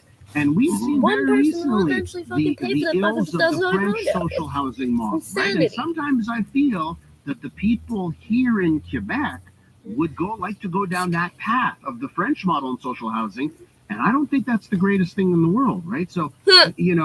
And you mentioned you brought it up, right? Anyone You who brought can it up live in that one. it's in some North American cities, Congraturitos. right? There is a problem here. There Work really the is, system, and I it's a growing guess. I problem. wish I could. But here's my shoot. No. Seems like I'd for rather some reason, fucking suffer. the more social housing they build in these cities, the worse it gets, not the better. And that's where I need to go, okay, let's tap the brakes here before we go down the wrong path. We don't want to emulate what we see in some of these cities. Okay, let me go to another topic here. I teased it, so let's get to this. Perhaps the greatest speed trap of all time. There's a highway here in Quebec. It's the Autoroute de Montmorency, which is over the 440. A speed trap there has caught 31,000 drivers in just half a year. $4.7 million is how much this single speed trap is brought in. Fucking criminal, this man. road, this highway, Guys are a is bunch a of crooks. 70-kilometer-per-hour highway. And David, I've been on those where it's 70, and if you do 70, you're the dangerous driver, by the way. People in the area are concerned that the radar isn't actually helping reduce the speed. The Transport Ministry says, yep. They look at the numbers, all speed in all three you guys are lanes fucking making bank. has been reduced. But it's so interesting, David, because I think the 31,000 and 4.7 million numbers, they can prove two separate things that go against each other. It can actually prove that it's a cash grab, but it can also prove that this camera was desperately needed if it's been so effective at bringing in money. What do you say, David, on this speed trap? I think these cameras are a great idea. I mean, I'm a driver. I think you probably have a tinted plate. Slow down. What can you say? When you see the advanced signs, smart you know, you. several kilometers before the actual area where the camera is, And what do they is do as soon as installed, the you're camera's slowing fucking- down. You're mindful about it. Traffic slows down, sir. and they work. But now what these things become I mean, is wish that what they in do, everything. but It's like it's not how they parking work, sorry. and everything else. It becomes so successful that the government actually bank on this for revenue, and they actually need this money. They found out now that this is something that works, and it generates a lot of cash. So it becomes sometimes more about the cash than the actual original intent here, which is safety. But I'm also asking, like, what's in the water along the 440? Because, like, when I see the signs, David, because I drive on Quebec highways, when I see photo radar signs, you know what I do? I slow down to 10 kilometers over. I've never gotten a ticket at 10 kilometers over. That's what I do, and I just go through, and I'm happy with my life. And then as soon as you're out of camera's view, like sometimes I feel like the residents here are upset about this. Like, don't you have to take some personal responsibility if the signs are up and it's a 70 zone, right? Yes, absolutely. And I mean, right now, and you know, there were other topics we may not get to this morning, but it seems that almost every week, Elias, we talk about some form of NIMBYism. Yeah. And I think this is, to a certain extent, this is a form of NIMBYism. Okay? Yes, people should slow down their speeds, but not for me. I'm good. I don't need this in my neck of the woods. Yes, safety is important and speed is an issue, but not for me because I have to get somewhere fast. And so, again, I mean, it sounds like we're asking them to go from 100 to 30. Job that will so, fly come your on, meat. and especially on the 440, I would because love to show up to the radio station like an it's hour such a late straight line, because in the and a lot of traffic, guess residents what? are used Regular to just zipping employers, through they there don't give a to shit. get from one place to another. But again, this is another example. No mass transit in that area. If there was mass transit, less people would take their cars. You know, we haven't we'd hire you on the gotten to a spot. place Because he wouldn't where tell you, we make a can good call tell in people late. get rid of your I'd car, be like, I can't show have it off. something sensible That's instead of taking your car to do almost everything in that area. Having said that, I don't think that'll slow people down. And you know, and listen, let me just say this because I will get to the NIMBY topic here. I'll say that sometimes the speed limits don't make sense, and the counterpoint where I feel for the people getting these tickets, 70 is too low. I mean, really on highways in Quebec, you know, like I think of the Ville Marie, that's like 8 lanes. I mean, it's not; it's 5 lanes at certain points, 3 lanes at others, and it's 70. And I say, oh, it's too low. Everyone does 90, 100 because it's too low. Okay, let's get to that NIMBY topic. It's a great topic, David. Residents in the plateau, furious. They're furious because they're getting a brand new pool. I mean, this is unbelievable. We go to Baldwin Park for this one. So Baldwin Park had a pool. It got into, it just got into a rough shape. It had to be closed down, I believe, 2 years ago. Now the plan is out for the reimagination of Baldwin Park. They're building a Baldwin Park? Alec Baldwin?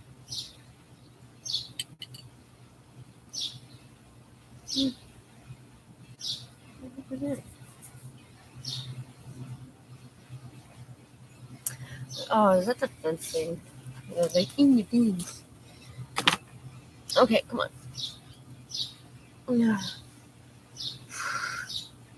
Now, and residents are like, how dare you do this? You didn't consult us. We're outraged, the lack of this. And I'm like, what? You're getting a new pool. So what's your take? You brought this so up. did I. NIMBYism here. This is like, people are not new pool in my backyard if it's not exactly in my backyard. It's like there are valid reasons. The administration seems to have valid reasons for doing this. And it's, as you said, this is new infrastructure. But, you know, outrage is part of the DNA on the plateau. Let's just first establish that. Outrage is very easy in the plateau. It's a way of life in the plateau to just be outraged. And everything has to be consulted to death. But citizens do not have a right of veto on projects. And it's the same thing with the Pierrefonds housing project we discussed last week. Yeah. This is way too much because a government's responsibility is, yes, when I was minister, yes, you do have to take in consideration the immediate citizens that are affected by a project, but you have to think about the overall good as well. And you weigh both. And sometimes, what can I say? You have to make choices. And that's what living in society is about. You don't get a veto right on everything. This is about new infrastructure. It's about growth. This is about development. And since again, a few citizens that feel that anything that happens around them, they can block. And that's not how democracy works. If you're mad about something, you know what? Run next election and change it. You know, but these people are doing something, taking decisions, and working for the greater good. David, there's a story like this. Actually, I've never said this before. I probably will never say it again. Makes me miss Luc Ferrandez, right? Because he'd be dropping F-bombs at this one, left, right, and center on the citizens. And it'd be quite fun to watch. David Hertel, you have a great weekend. Thanks so much. You too, my friend. Take care. That's David Hertel on the Big Five this morning. Okay, when we return, we're going to take a tour of the island. We're going to find out what happened yesterday. There are places that are struggling in the aftermath of the major storm, and we'll also get your view from your street. Stay tuned. Missed it live? You can check out the Big Five podcast on the iHeartRadio app and in all major podcast platforms. This newscast brought to you by Supermarché Acavans, 2 locations, St. Jacques near Cavendish and Pierrefonds Boulevard. AcavanFood.com. Good morning. It is 9:30. I'm Trudy Mason with a CTV News update. Hydro-Quebec is slowly making progress with the power failure spawned by yesterday's rough weather. At this hour, 190,000 homes and businesses remain without electricity, down more than 10,000 since earlier this morning. The downtown day shelter Resilience Montreal says it was devastated by the storm's effects. It is appealing today for volunteers and donations of cleaning supplies as it launches a cleanup. And Environment Canada confirms a tornado did touch down yesterday afternoon in Mirabel, north of Laval, causing some property damage but no injuries. Funnel clouds were spotted west of the island of Montreal but have not yet been confirmed as tornadoes. In Ottawa, more than 100 homes in the suburb of Barrhaven were damaged by a confirmed twister. With the latest from the CJAD 800 Traffic Center, here is Debbie Marcellos. Well, traffic is clearing out now on the Metropolitan. We had a number of issues there this morning. We still have a stalled vehicle on the eastbound Metropolitan at Lacadie, and that's backing up traffic to the DeCarry Circle. Westbound side of the Met, some stop-and-go traffic from Lacordaire through to Papineau, and then from Saint Laurent into DeCarry. DeCarry Expressway moving well. In from Laval and from the South Shore, spans are in pretty good shape. Commuter trains, the XO4 and XO1 trains do have disrupted service this morning. Some canceled trains. You can take the following train. The summer sales have started at Sports Experts and Atmosphere. Take up to 30% off a wide selection of clothing from your favorite brands. Details in store. Traffic and transit every 15 minutes on CJAD 800. Your next report at 9:45. Your Dormez-vous Weather Center forecast. Mainly sunny today, a high of 26, a humidex of 32. A few clouds in the sky tonight, a low of 19. Tomorrow, mainly sunny, a high of 28 and a humidex of 36. In Montreal right now, 21 degrees. Your next CTV News update is at 10 o'clock. Live, local, and letting you have your say. Come join the conversation. The Elias Magno Show. CJAD 800. All right, our phone lines are open, 514-790-0800. I do want to hear from you. There's some of you that are without power for the third, fourth time in the last year. I want to know what's happening in your neck of the woods. I want to know what you're experiencing this morning. Or we have to socialize their family members around, so we want to kill each other. A tornado touching down. Adorable. So 514-790-0800. We're going to get your take. We're going to find out what's happening in your area. We'll also speak to the team at Resilience Montreal, the day shelter near Atwater and St. Catherine. We're going to find out their situation. Apparently, the storm really affected them. Okay. We'll find that out next, and we'll get your take as well. Yes, they want money. Radio Today is you can come on here. I can just give them the latest money, right? breaking news, insider commentary, and #1 podcasts. All free, all in one spot. With iHeartRadio, the news comes with you in your pocket, your car, and at home on your smart speaker. With exclusive contests, information, opinion, and interviews. So much more of what you love. Easy and free. Download the iHeartRadio app today. I'm Maya Johnson. When you're on the go, our news goes with you. Download the CTV News app and get all our top stories on video. It's your home, make it your news. Watch CTV News at 6 and visit ctvnewsmontreal.ca. Today, we're off to observe an extraordinary breed. It has all the characteristics to make a name for itself in the wild. Watch it take to the trail. Unrivaled traction and grip. Unmatched agility. Elegance. Inside and out. Fascinating. This Jeep Grand Cherokee. Ew. Right now, enjoy up to 10% off MSRP That's for when up winter to comes 8,500 around. in discounts on most 2023 Jeep Grand Cherokee at the Jeep Season event. See your Jeep dealer for I details. saw a Wrangler get stuck in like a foot and a half of snow. It's fucking hilarious. 20 minutes back, forth, I think I give up. It's really funny. Your vehicle is meant to go fucking vertically, not horizontally, stupid. That's where I come in. Let's not gamble your money away. Whether you're a low-risk or high-risk investor, let's make sure you come out on top. I'm Richard LaPointe. I can always be reached at 514-847-6324. CIBC Wood Gundy is a division of CIBC World Markets Inc., member of CIPF and IROC. Introducing the Sherbrooke Residence, an address unlike any other. Located in the heart of the Golden Square Mile, the Sherbrooke blends rich heritage with modern elegance, rising 25 stories, delivering upscale living at its finest. Embrace an elevated level of luxury with exceptional amenities at an address that says more about you than you ever could. Call a Sherbrooke home. Upscale condominium starting from the 400,000. Reserve an appointment at lesherbrooke.com. The summer sidewalk sale at Quartier Cavendish is on. The best of everything their merchants have to offer is out on display at the best prices. The tradition continues until July 16th. Quartier Cavendish, where it's always been, in the heart of Côte-Saint-Loup. QuartierCavendish.com. Traveling soon?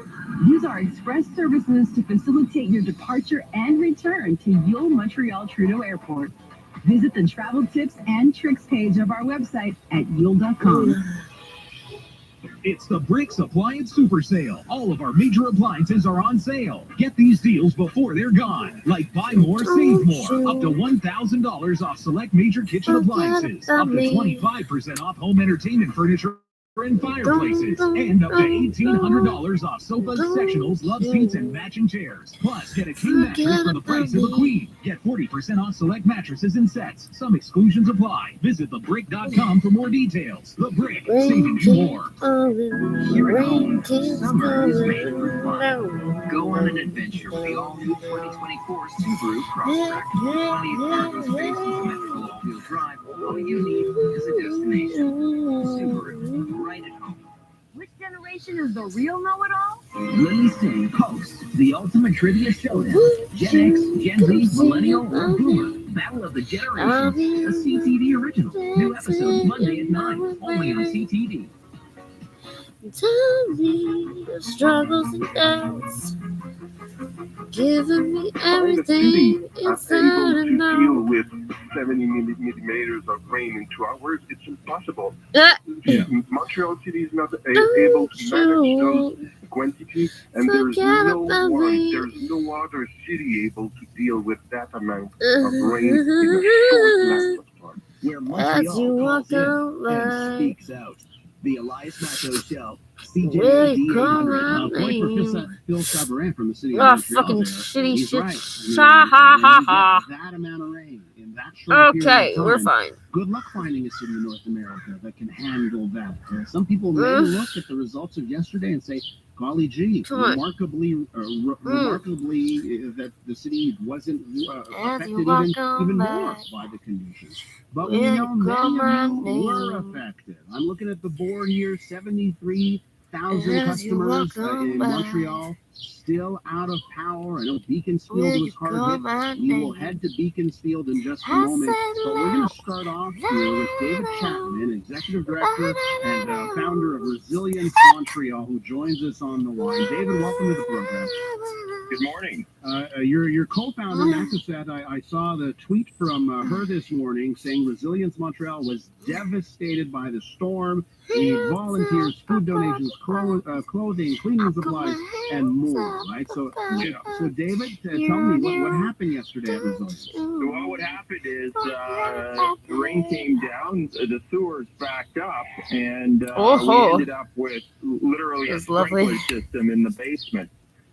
We ended up with 2 feet of water everywhere.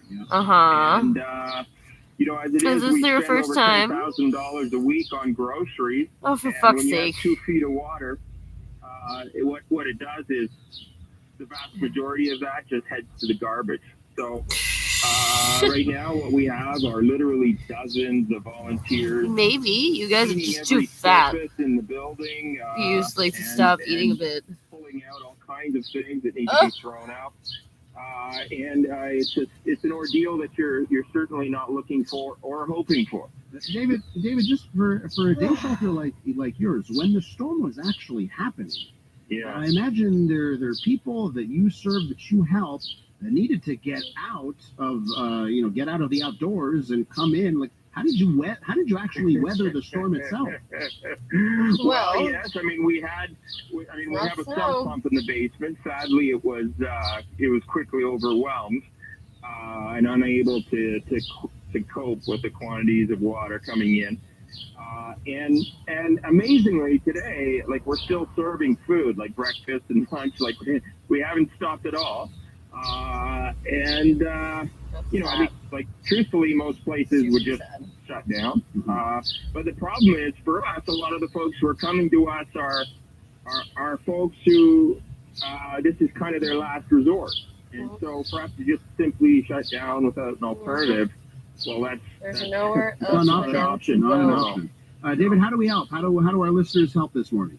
Well, either show up and help us clean, or you can help us replace some of that food that just went to waste. The easiest way to do that would just be to donate online. David, I hope the message gets out this morning on social media and on air with us this morning. And I appreciate you coming on and sharing what happened at Resilience. Appreciate it. Okay, thank you. That's David Chapman, Executive Director and Founder of Resilience Montreal. Let's go to our phone lines here and find out what is happening with you. And by the way, I'll take stories of devastation. I'll take stories where things did not turn out so well for you. I'll also take stories if, you know what, you looked at the amount of rain we got and you say, you're amazed you're not in worse shape this morning. We start off in Beaconsfield with Tony. Hi, Tony. Yeah, hi, Elias. Listen, I've been living here since 2010 on the street that I live on in Beaconsfield. On the opposite side, they have power all the time. And on our side, we have no power. For some reason, today, we have power, they don't. But this has been going on since 2010. I've made multiple complaints. So before we say the storm was unpredictable, that is absolute nonsense. Okay, the same storm hit Cornwall, and I call in often from Cornwall. I work in Cornwall, I work in Ottawa. Cornwall has the Cornwall Power Company. I'm not sure if that's what they call it. They refuse any connection to the hydro system. In the 5-day period that we were with that storm that happened, that ice storm, whatever you want to call it, Beaconsfield, my house had no power. I had to go to Cornwall to eat. And Cornwall?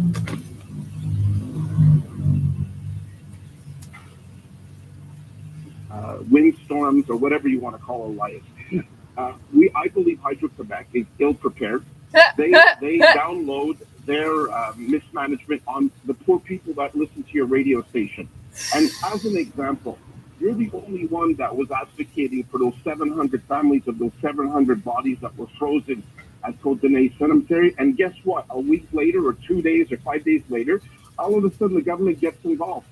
So public embarrassment is the only method that is available to us. And your show does an incredible job of getting out the word. Tony, thank you so much for the kind words and your perspective on this. One thing is for sure on this. At a certain point, Hydro-Quebec just saying, well, it's too expensive. It's not going to fly forever. And I think there is going to be pressure for them to start thinking about more lines getting underground. Let's go now to John in TMR. Hi, John. You don't tell them? Hello there. Hi. What's happening in TMR, John? Well, it's not what's happening in TMR. It's You what's just happening in show the up with greater camera Montreal and then start area. asking I questions. noticed last night I was on the power outage map for hydro, and you have entire districts that the power was simultaneously cut off in that zone. So 15 hours later, it automatically gets restored in that same zone. And I spoke to somebody at Hydro-Quebec just a few minutes ago, and they couldn't answer a simple question. Why is it? This has happened during the ice storm recently, but this did not happen years back. We didn't have this sudden, like if it was the entire greater Montreal area, that would be understandable. It could be lines up north or something, that is really a physical problem. I just like to understand what's going on here. Why are we playing? And yes, I listened to the other people speak moments earlier, and it's really cumbersome to think that after so many years of development, we are regressing, and that's my point, LA. John, thanks very much for the call. Do appreciate it. Listen, it's 9:46. We'll head back out to the streets in and around Montreal to find out how you've been coping with this latest weather event in the city. You may call it 514-790-0800. Let's do some traffic here first. It's 9:46, and we check in with Debbie Marcellus. Elias, we're still seeing that stalled vehicle on the Metropolitan heading eastbound at Lacadie on the right-hand side. So traffic is backed up from the DeCarry Circle. On DeCarry northbound, it's heavy from Queen Mary to the top. And on the Met westbound, stop and go traffic from Papineau into DeCarry. Laurentian south aboard the Metropolitan backing up from Côte Vertu, but 13 south is all clear in from Laval. No problems in from the South Shore. The Champlain Bridge toward the South Shore, busy from Nuns Island. Looks like they're doing some road work on the bridge. And at the La Fontaine Tunnel, ongoing road work as you're down to one lane in the tunnel toward the South Shore. Traffic backs up before Sherbrooke. The summer sales have started at Sports Experts and Atmosphere. Take up to 30% off a wide selection of clothing from your favorite brands. Details in store. Traffic and transit every 15 minutes on CJAD 800. Your next report at 10 o'clock. With 2,500 vehicles in stock, chances are we've got what you're looking for at Automobile en Direct. Montreal's home for rock and roll. It's Show 97.7. You're gonna want to turn it up. The spirit of rock. Show 97.7. Walmart's locking in low prices on key Walmart brand essentials. Save up to 40% compared to the leading national brands. Learn more at walmart.ca/locked-in-low-prices. What's the difference between your dream backyard and your dream backyard with Club Prison's Mega Summer Clearance? Save up to 40% off patio furniture, up to $800 off gazebos and solariums, plus $1,500 off all jacuzzi hot tubs and heated above ground pools. And with many installation dates still available, you'll enjoy it sooner than later. Don't miss our best prices of the year. Mark Saltzman doesn't just celebrate technology, he demystifies it. For tech news you can use, interviews, reviews, and how-tos, tune in to Tech Talk, Saturday afternoons at 2 on CJAD 800, powered by the Epson EcoTank Pro, epson.ca. As a sleep expert at Dormez-vous, I've heard some pretty creative solutions when it comes to sleeping hot. But when 11 oscillating fans and ice packs under your pillows just aren't working, we're here to help. With temperature-regulating sheets, mattresses, and pillows, we can find a cooling solution that's perfect for you. Because at Dormez-vous, we solve sleep. For a limited time, buy one featured pillow, like a gel cool pillow, and get the second free at the Sleep Cool event. See in-store or online for details. Take advantage of Grayson Staff's summer sale today and save a minimum of 30 to 70% on all frames when you purchase a complete pair. Up to 70% for a limited time. Jacinthe Laurando Optician. Details and appointments at grace-staff.com. Turn your gold and silver into cash. Silver and Gold for Cash will buy all your unwanted jewelry and precious metals for the best rates in Montreal, guaranteed. Meet them at Salsa Leonardo da Vinci in St. Leonard Tuesday through Saturday, or visit silverandgoldforcash.com. Oh, cool. The GMC Sierra HD can tow up to 36,000 pounds or 3 dinosaurs. To test it, we needed the help of 3 dinosaurs. Unfortunately, we couldn't find 3 or any. But you can test drive it yourself at your local GMC dealer. The GMC Sierra HD boasts a 6.6-liter Duramax turbo diesel engine, 10-speed Allison transmission, 975 pound-foot of torque, and, well, lots more. But that won't fit into a 15-second ad.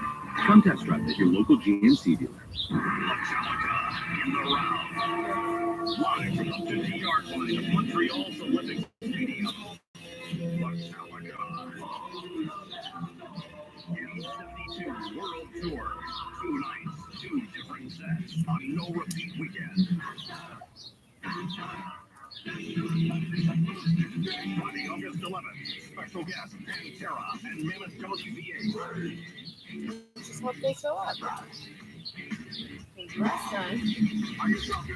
Sunday, August 13th, special guest Five Finger Death Punch and Ice Nine Kills.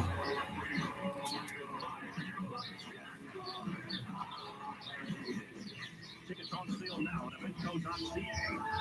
Twice the Rock, nothing plays twice. Metallica in the round and in your face. Presented by Blackened American Whiskey and Liquid Death Mountain Water. Murder your thirst. Canada's Grand Slam hopefuls return to the game's hallowed grounds, seeking tennis's most coveted prize. What a day to have a sensible ticket. Wimbledon, July 3rd to 16th on CSN and CSN Plus.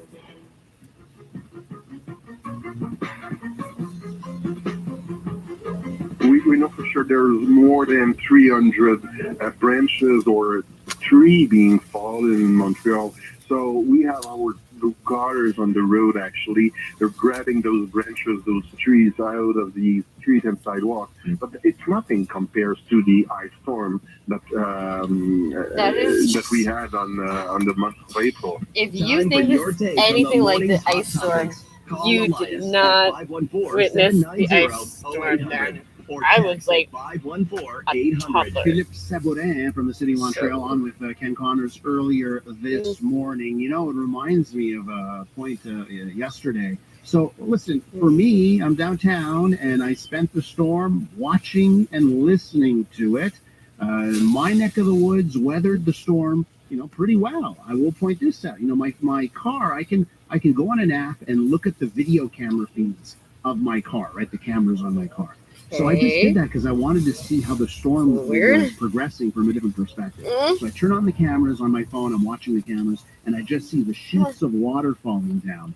And then I notice, because I'm looking at the side camera, and I notice cars turning up the street where I am parked.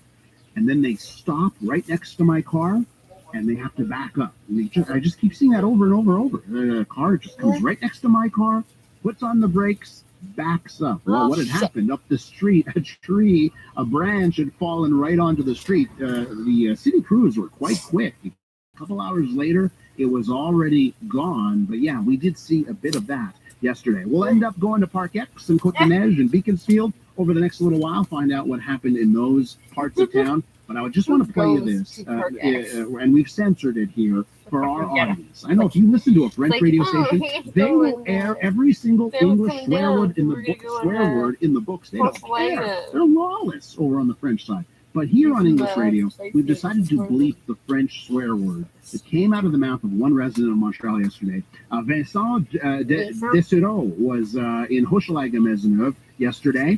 And listen to this. He's recording on his phone when lightning hits some electrical infrastructure. Have a listen.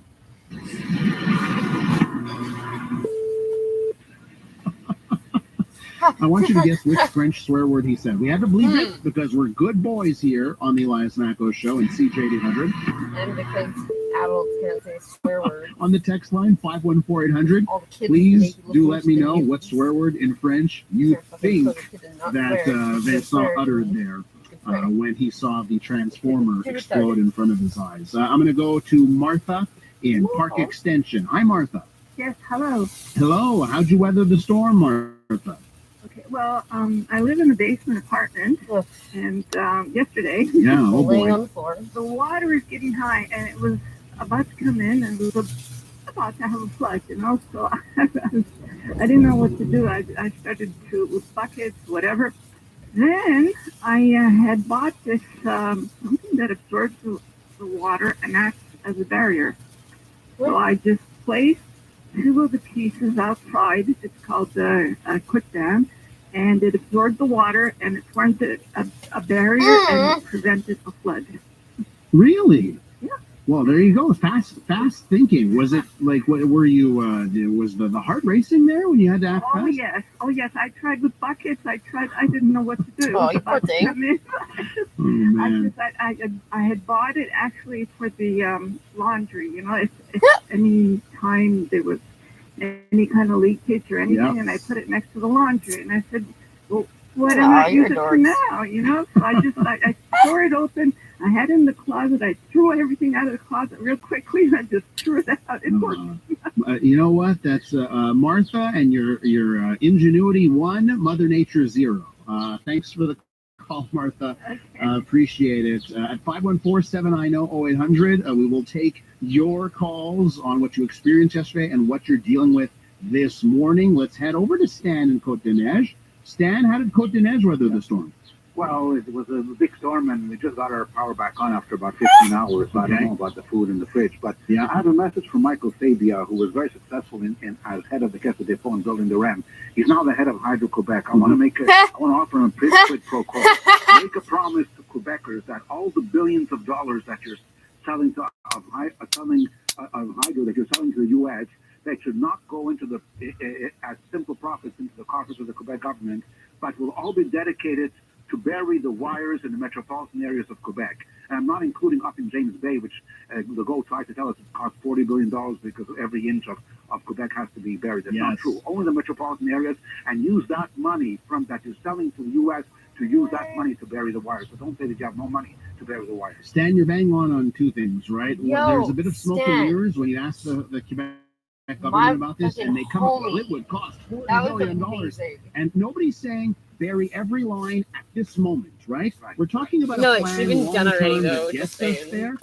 So you're right about that, and you're absolutely right.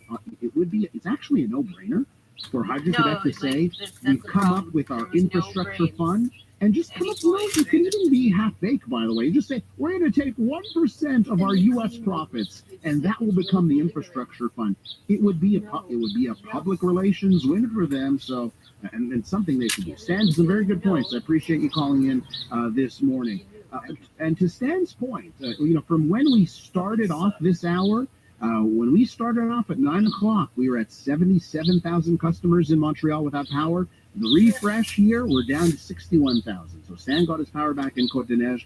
There are many more who are seeing their power return. Other hard-hit areas, of course, the Montérégie, 68,000 customers without power there. That's the hardest hit area in Quebec right now. The Lanaudière has about 30,000 customers without power. On the text line here, listen, I have a note here from Patty, and she's passionate, and I can feel the passion in this text message, so I'm going to read it.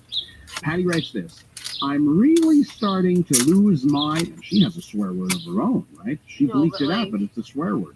I'm really starting to lose my, you know what here. Listen to this.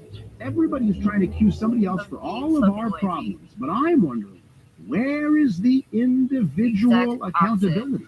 We know we're in an environmental crisis. We put ourselves here.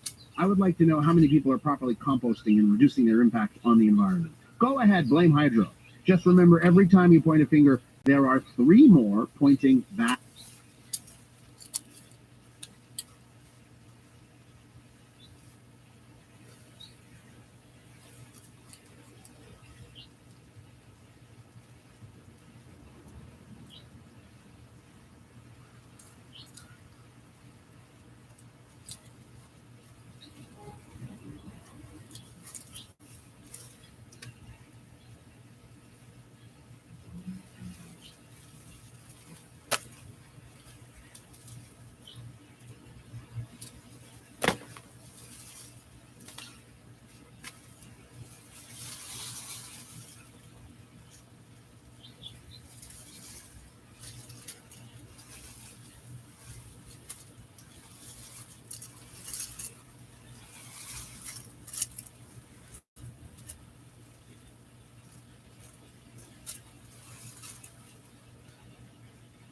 Mhm.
Okay.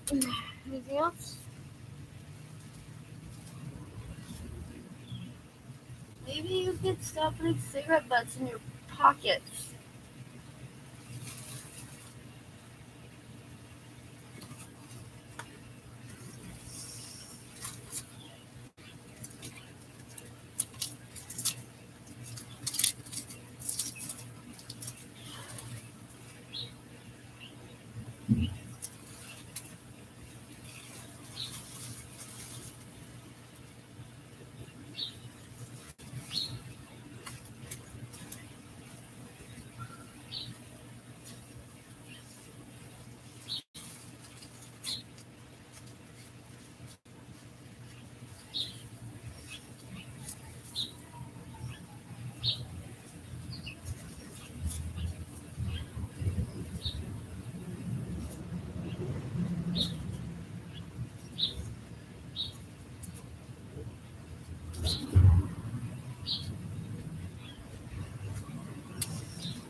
Are we about done?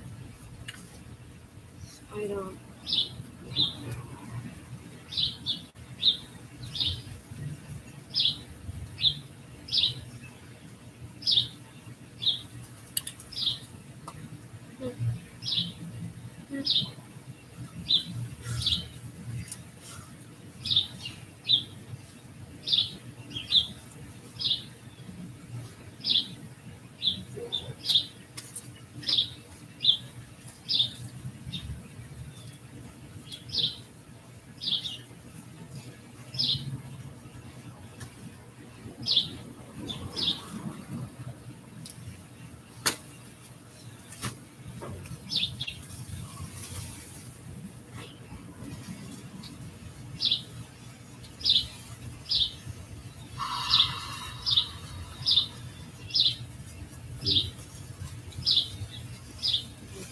I guess.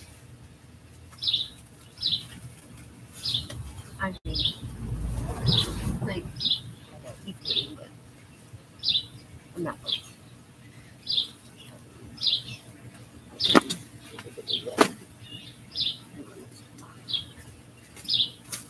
No. Ah, very wet. That's what she said.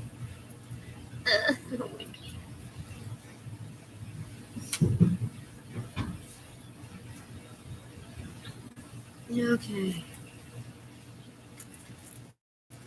And the smokes that are, and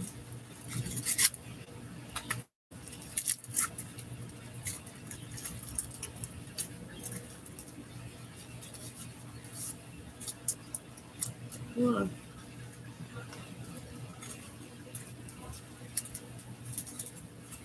Sucks. This is like the one time where someone's better at hiding or like stabbing and finding than I am.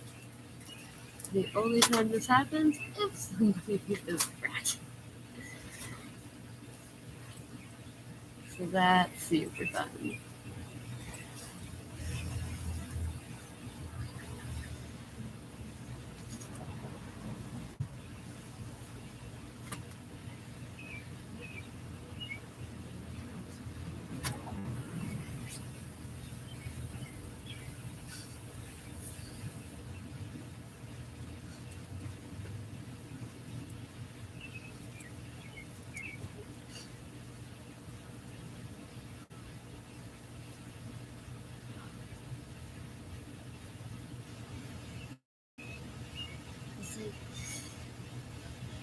No, the sad part is I genuinely think that these people lie for you. And not only do they not lie for you because they're too stupid, and they'll be like, wait, but they will full on out you. All I have to do is ask. They will not.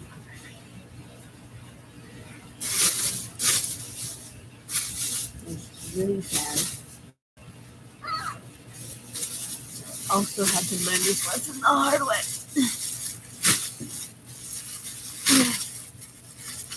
And this is super not fun. Yeah. It feels really awful. Because you think these people are your friends.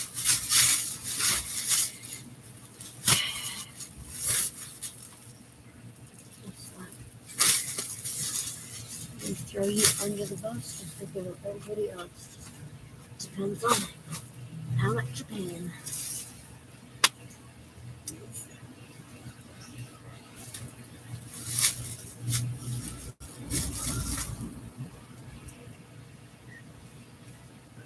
They finally figure out that Sean's a composer.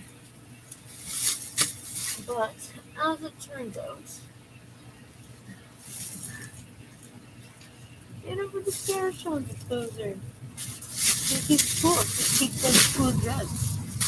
I don't do fucking Xanax or ketamine or any of those other super duper or obviously fun drugs to fuck around with, but whatever. Big fucking loser. Fine. No interest in fucking ketamine for kitties.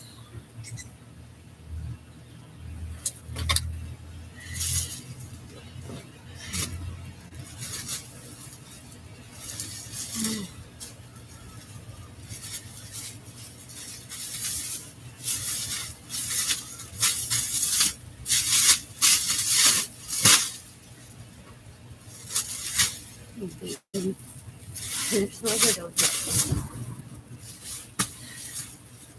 Like,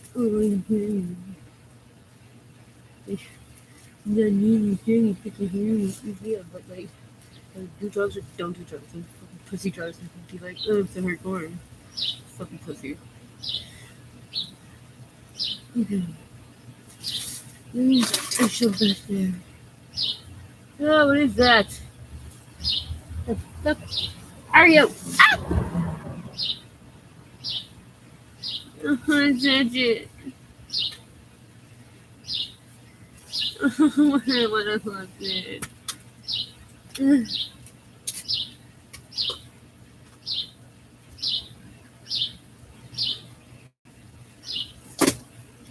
Okay.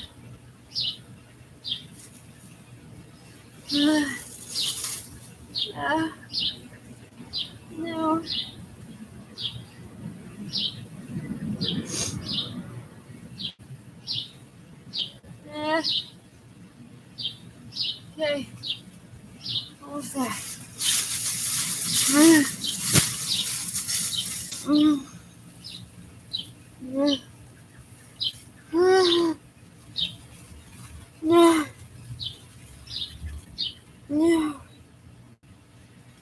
Yeah.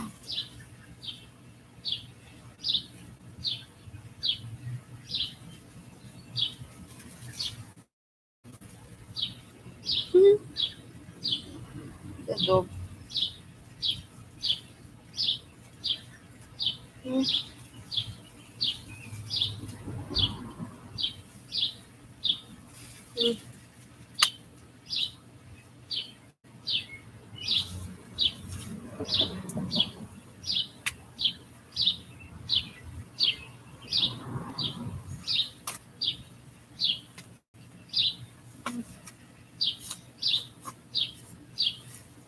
Okay.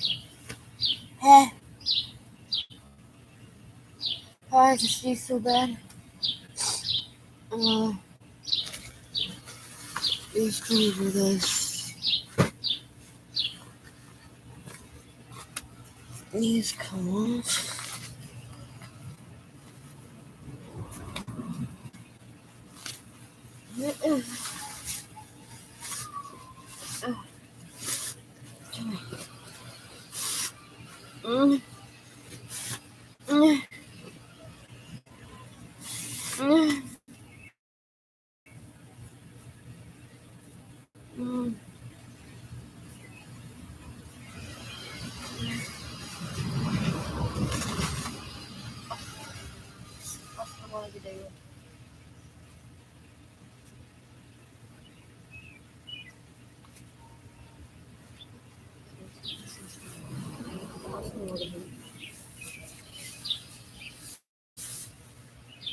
Perfect. Perfect. Unless either. Yes, I'm dying to go.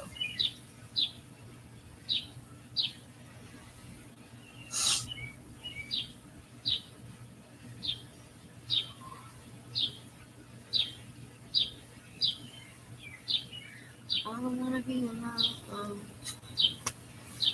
I don't wanna be alone. I'm just gonna die today. I'm just gonna die. I can't get a feel alone. I can't get a feel alone. You gotta die today.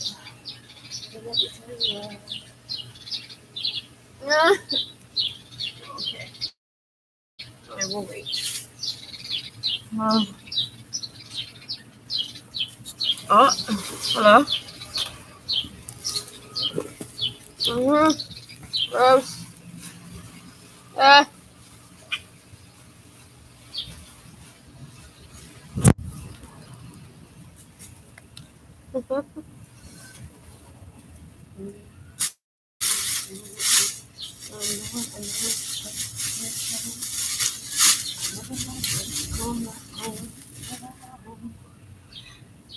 We've been working out what's on my head. Nobody cares about mine. I've been on the low.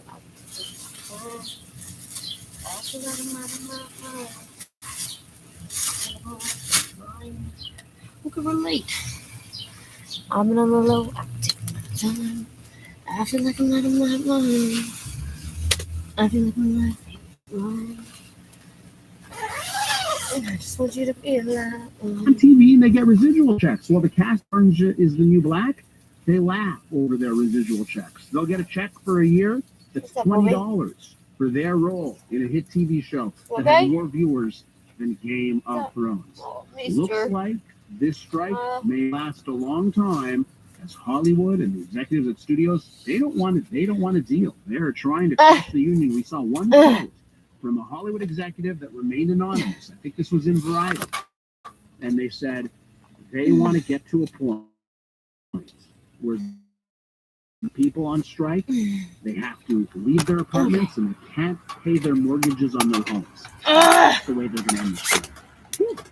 going to get very testy in Hollywood, I would say. One more story about strikes, and much more closer to home. We have a development in the big strike at the Notre Dame de Neige Cemetery. I cannot imagine how some of you have been dealing with this strike. Oh my If you God. have loved ones in the cemetery, you want to go visit them.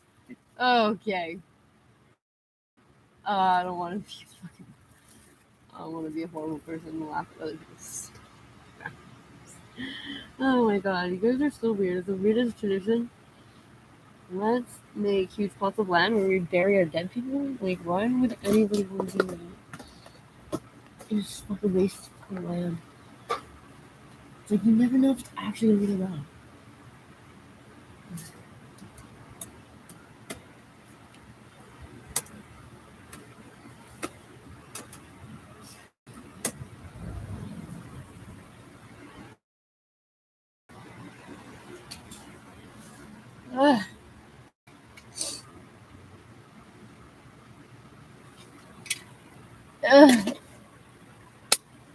Please. You are just fucking so goddamn slow. I know I am, but.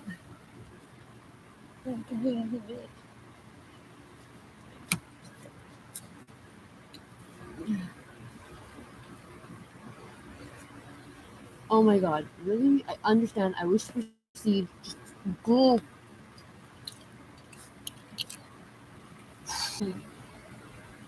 Who's a fat boy?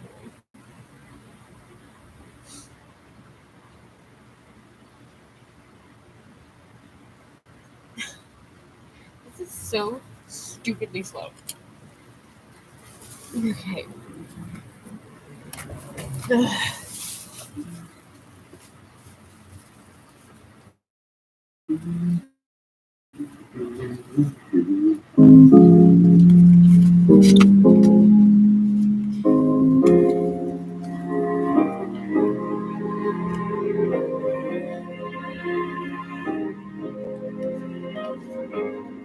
I've been on the low, I've been taking my time. I feel like I'm out of my mind. It feel like my life ain't mine. Who can relate? Woo! I've been on the low, I've been taking my time. I feel like I'm out of my mind. It feel like my life ain't mine. I don't wanna be alive. I don't wanna be alive. I just wanna die today. I just wanna die. I don't wanna be alive. I don't wanna be alive. I just wanna die.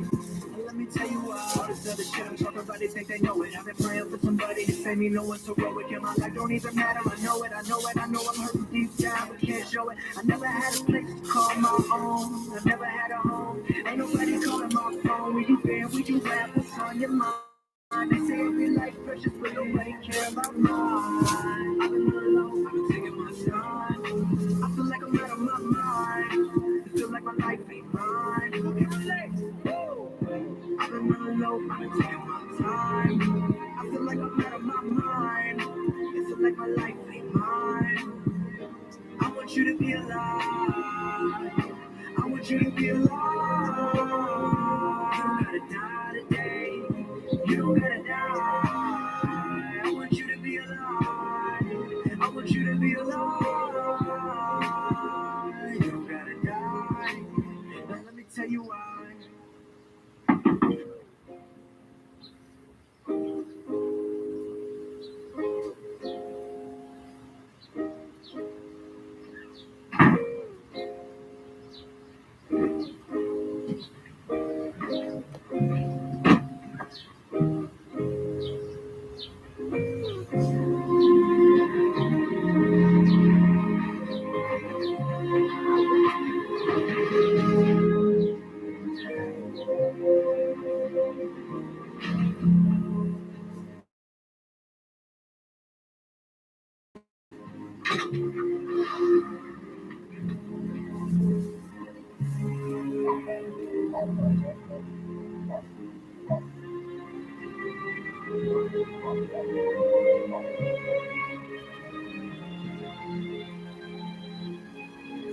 It's the very first breath when your head's been drowning underwater. It's the light we still get when your dash just text with a lover.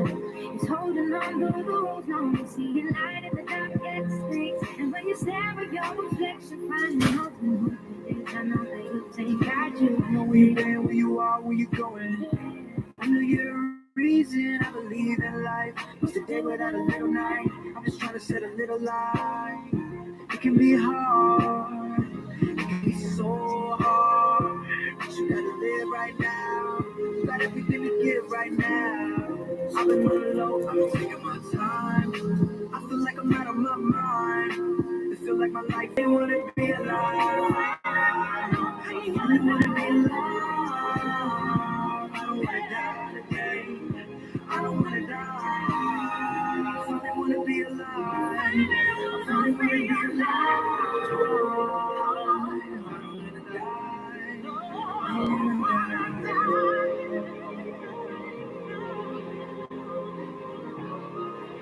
I just wanna live.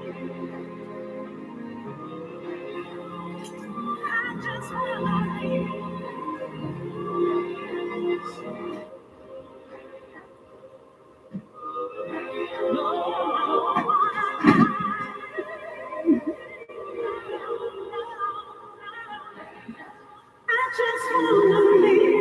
I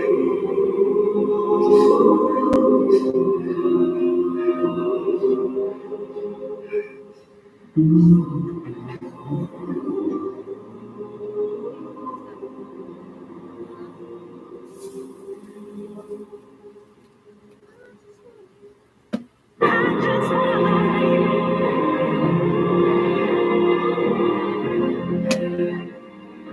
Pain don't look the same, I know. Lay not track who feels alone. But I'm moving till my legs give out. And I see my tears melt in the snow. But I don't wanna cry, I don't wanna cry anymore. I wanna feel alive, I don't even wanna die anymore.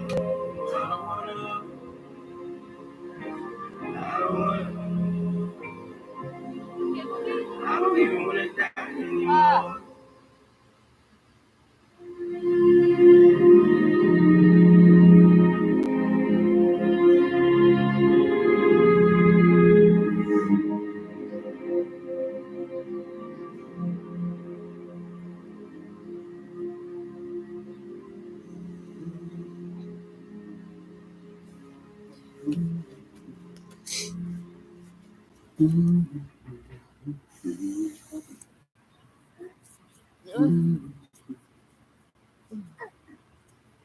No. No. Oh, come on. We got everything to give right now. Really? They're not even gonna fucking recommend it. That's so stupid. Okay, whatever. J-O. What is your problem? Oh, fuck's sakes.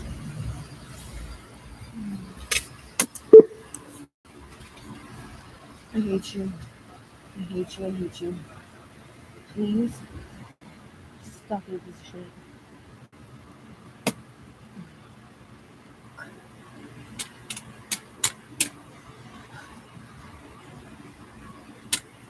Okay. I hate you.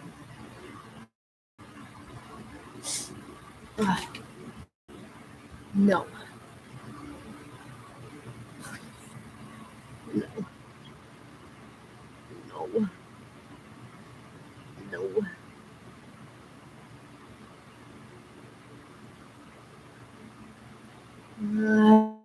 No.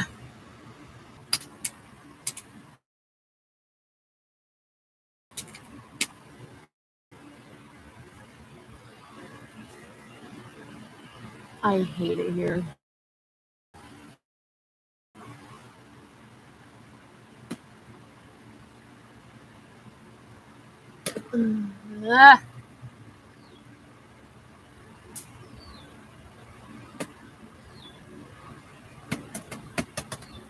Play. Just fucking play. You're fucking. fucking kidding. I hate you. I hate you. I hate you. I hate you. Oh my god. Fucking useless.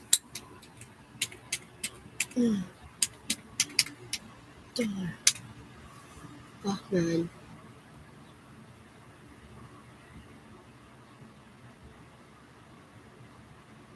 The actual fuck.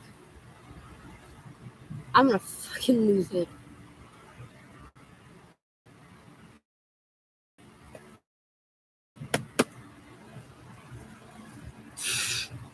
So, you know, this video fucking is about suicide, right? Yeah, well, like, I'm even more suicidal now because of fucking YouTube's stupid restriction. Yeah, Shiny, confirm you're fucking 18. Like, fucking, a song is not gonna be what makes your child kill themselves. Just saying. There's gonna be a lot of other things that are on you. Just saying. Kids don't hear a song and then decide they want to fucking off themselves. It's ridiculous.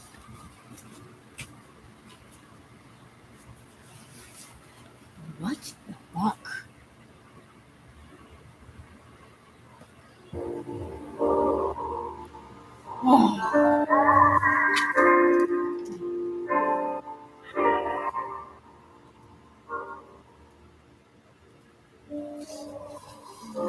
Go ahead and call me a coward, say that I'm not strong because I'm not like you. Go ahead and call me crazy because I live in a maze. Tell me how about you? I think I live in my head. Sometimes I think that I'm dead. I have behind my youth.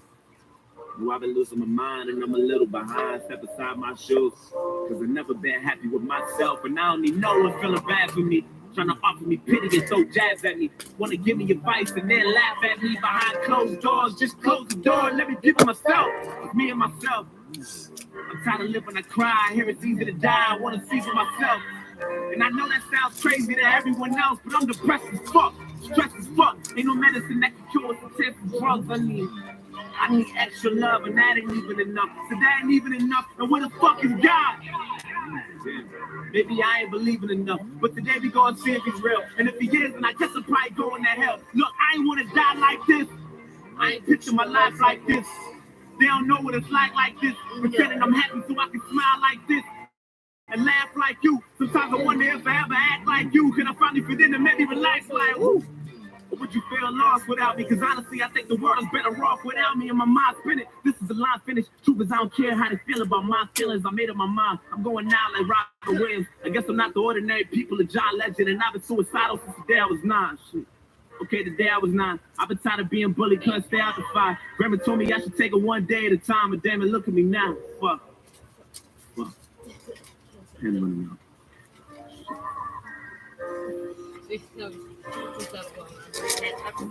Look, know it's a new day, but if you're reading this, then it's probably too late. Just make sure you tell my family it's okay. I'm sorry, it's too late. I'm sorry, so much waiting on me. I don't want to see you hey, I'm sorry, I can't stay. I'm sorry, so much waiting on me. Just make sure you tell my family it's okay. I'm sorry, it's too late. I'm sorry, so much waiting on me. I can't stay. I'm sorry, so much waiting on me.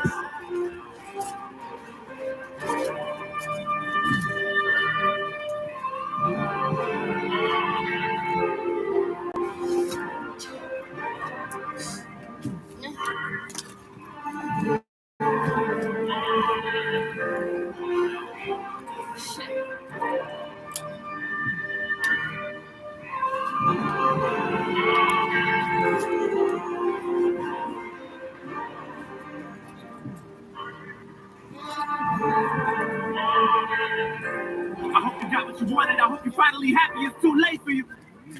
Been going out of my mind. You don't know how many times that I've prayed for you. I hope you hear me, goddammit, because I got so much shit that I want to say to you.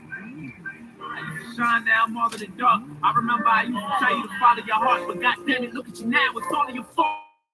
I could you. Maybe it's my fault. I should have paid more attention to what you've been doing. Maybe I should have been more of an influence. I can't believe that you're dead. I read your letter and all I could do is have mixed feelings about it. But I'll forever be attached to you.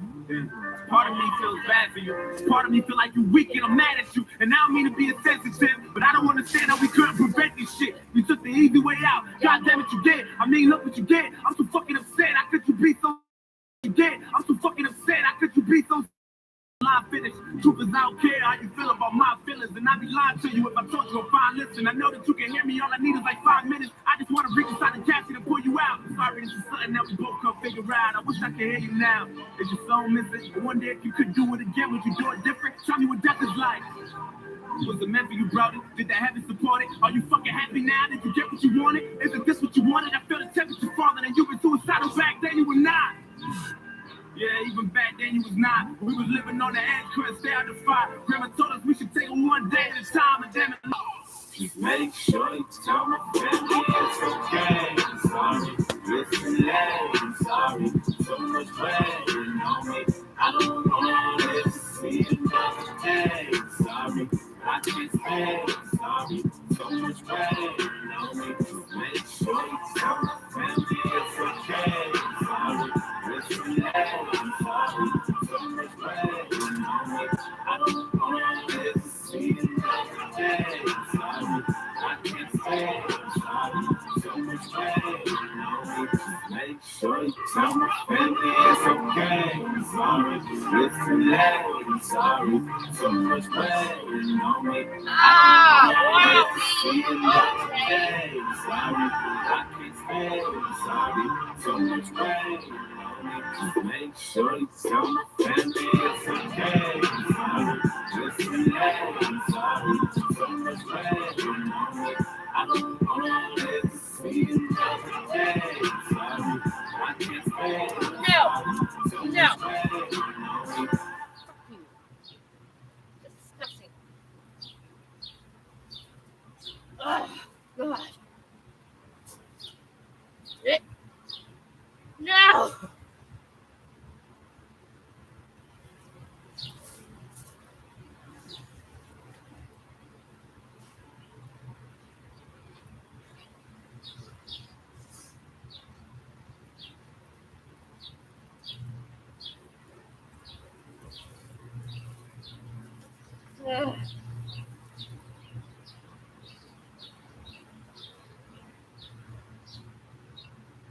Oh, no.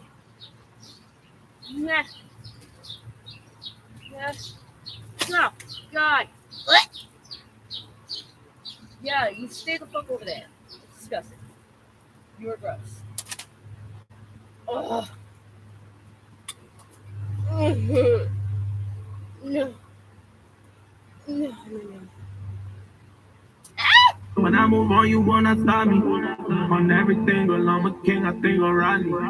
Ain't no fake love on me, got real niggas around me. You know you care about drinking, getting sloppy. You don't give a fuck about it. I know you fishing, got nice body. I still can't love, I still can't trust. Baby, I'm sorry. When I'm not that handy, I see y'all, feel like a zombie.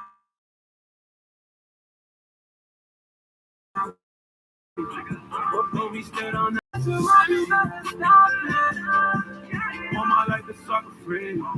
That's a sign. None of these hoes are cuffing me. Concentrate. But you can't hustle me. Yeah, yo, that's good enough G. That don't mean too much to me. I need a little something with a vibe. Little something with drive. I know you want fuck all day. But try to make love to your mind. I'm trying to get my mind right. Ooh. These hoes ain't my type. Ooh. She want that limelight. Ooh. She'll do anything for a Klondike. Ooh. What you gonna do for the attention?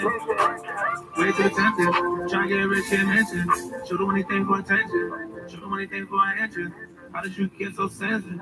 How did you get so foolish? How did you get so clueless? Pull up the truck when I'm whipping it, off from the plug and it came on the breaking it. She had to tell me that she wanna fuck. I was seeing her house, she was thinking that.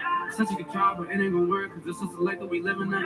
Tell me she don't give a fuck about the past. I see y'all who feel like a zombie. But we still don't ever slip, no moving sloppy. She wanna study all the time, so on my body. Somebody told her that my middle name behind me. She thinking I'm a failure, I'll say I ain't bought it. I told her, baby, watch your mouth, you better stop it. It's like I still can't love. See, that's what real pain does. Oh yeah, I'm feeling you, baby, but what I don't understand.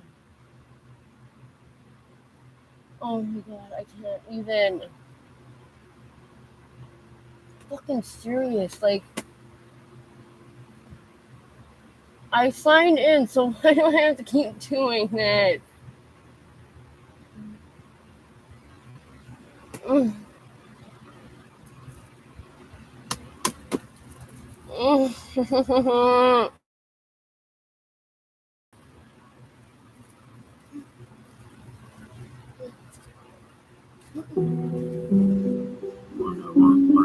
Wanted to shine, wanted to strive, wanted to stop, wanted to cheat, wanted to leave, wanted to cry, wanted to trust, wanted to lie, wanted to the more that I try, the more that I want, the more that I grind, the more that I shine, the more that I strive, the more that I stop, the more that I cheat, the more that she lead, the more that she cry, the harder to trust, the more that I lie, the more that she dies, the more I realize, the harder to love, the harder to teach, the harder to beat, and I'm a drum, the harder to keep, the harder to sleep. It's the games I'm not gonna change, but that on my son, but that on my mom, but that on my sis, but that on my bitch, and all of my hoes, but that on my team, but that on my G, but say what I mean, you already know, but that on my city, but that on my Bentley, I got me a beam, I wanted to roll, so much many, and ride with the same, me, and my niggas wake me up calling toast. High on the plug, you call my niggas wake me up calling toast. High on the plug, you calling the cops, I call you a snitch, you a judge, you say you a thug, I call you a bitch, I call you a hoe, don't call me a bro, don't make a break. I wanted to love, I wanted to give, I wanted to be great, I wanted to change.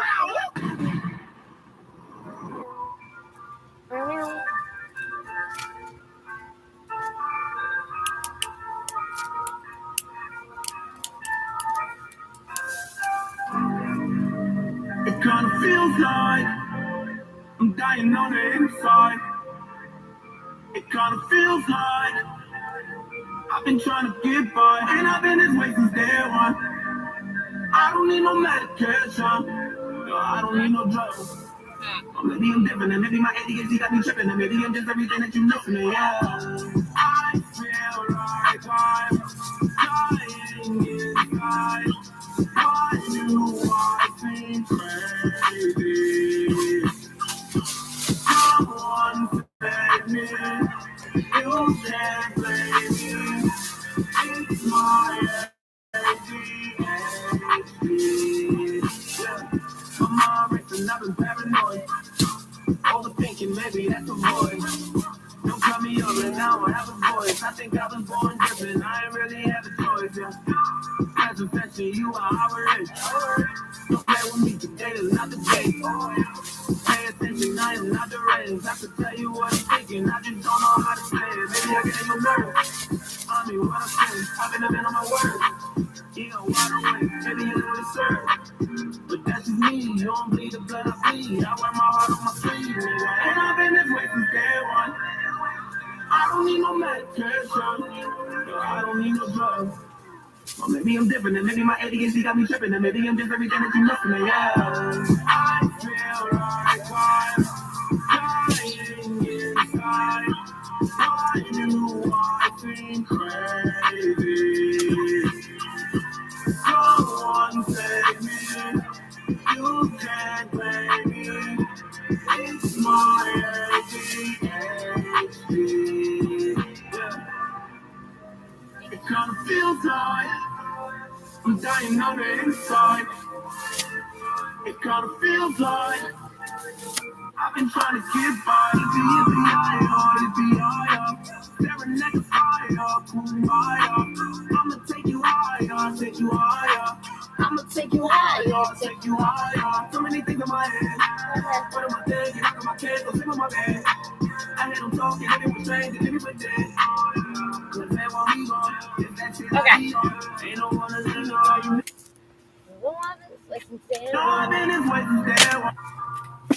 Oh, come on. Fucking A, man. I'm dying on the inside. It kinda feels like I've been trying to get by. Staring at the fire, kumbaya. I'ma take you higher, take you higher.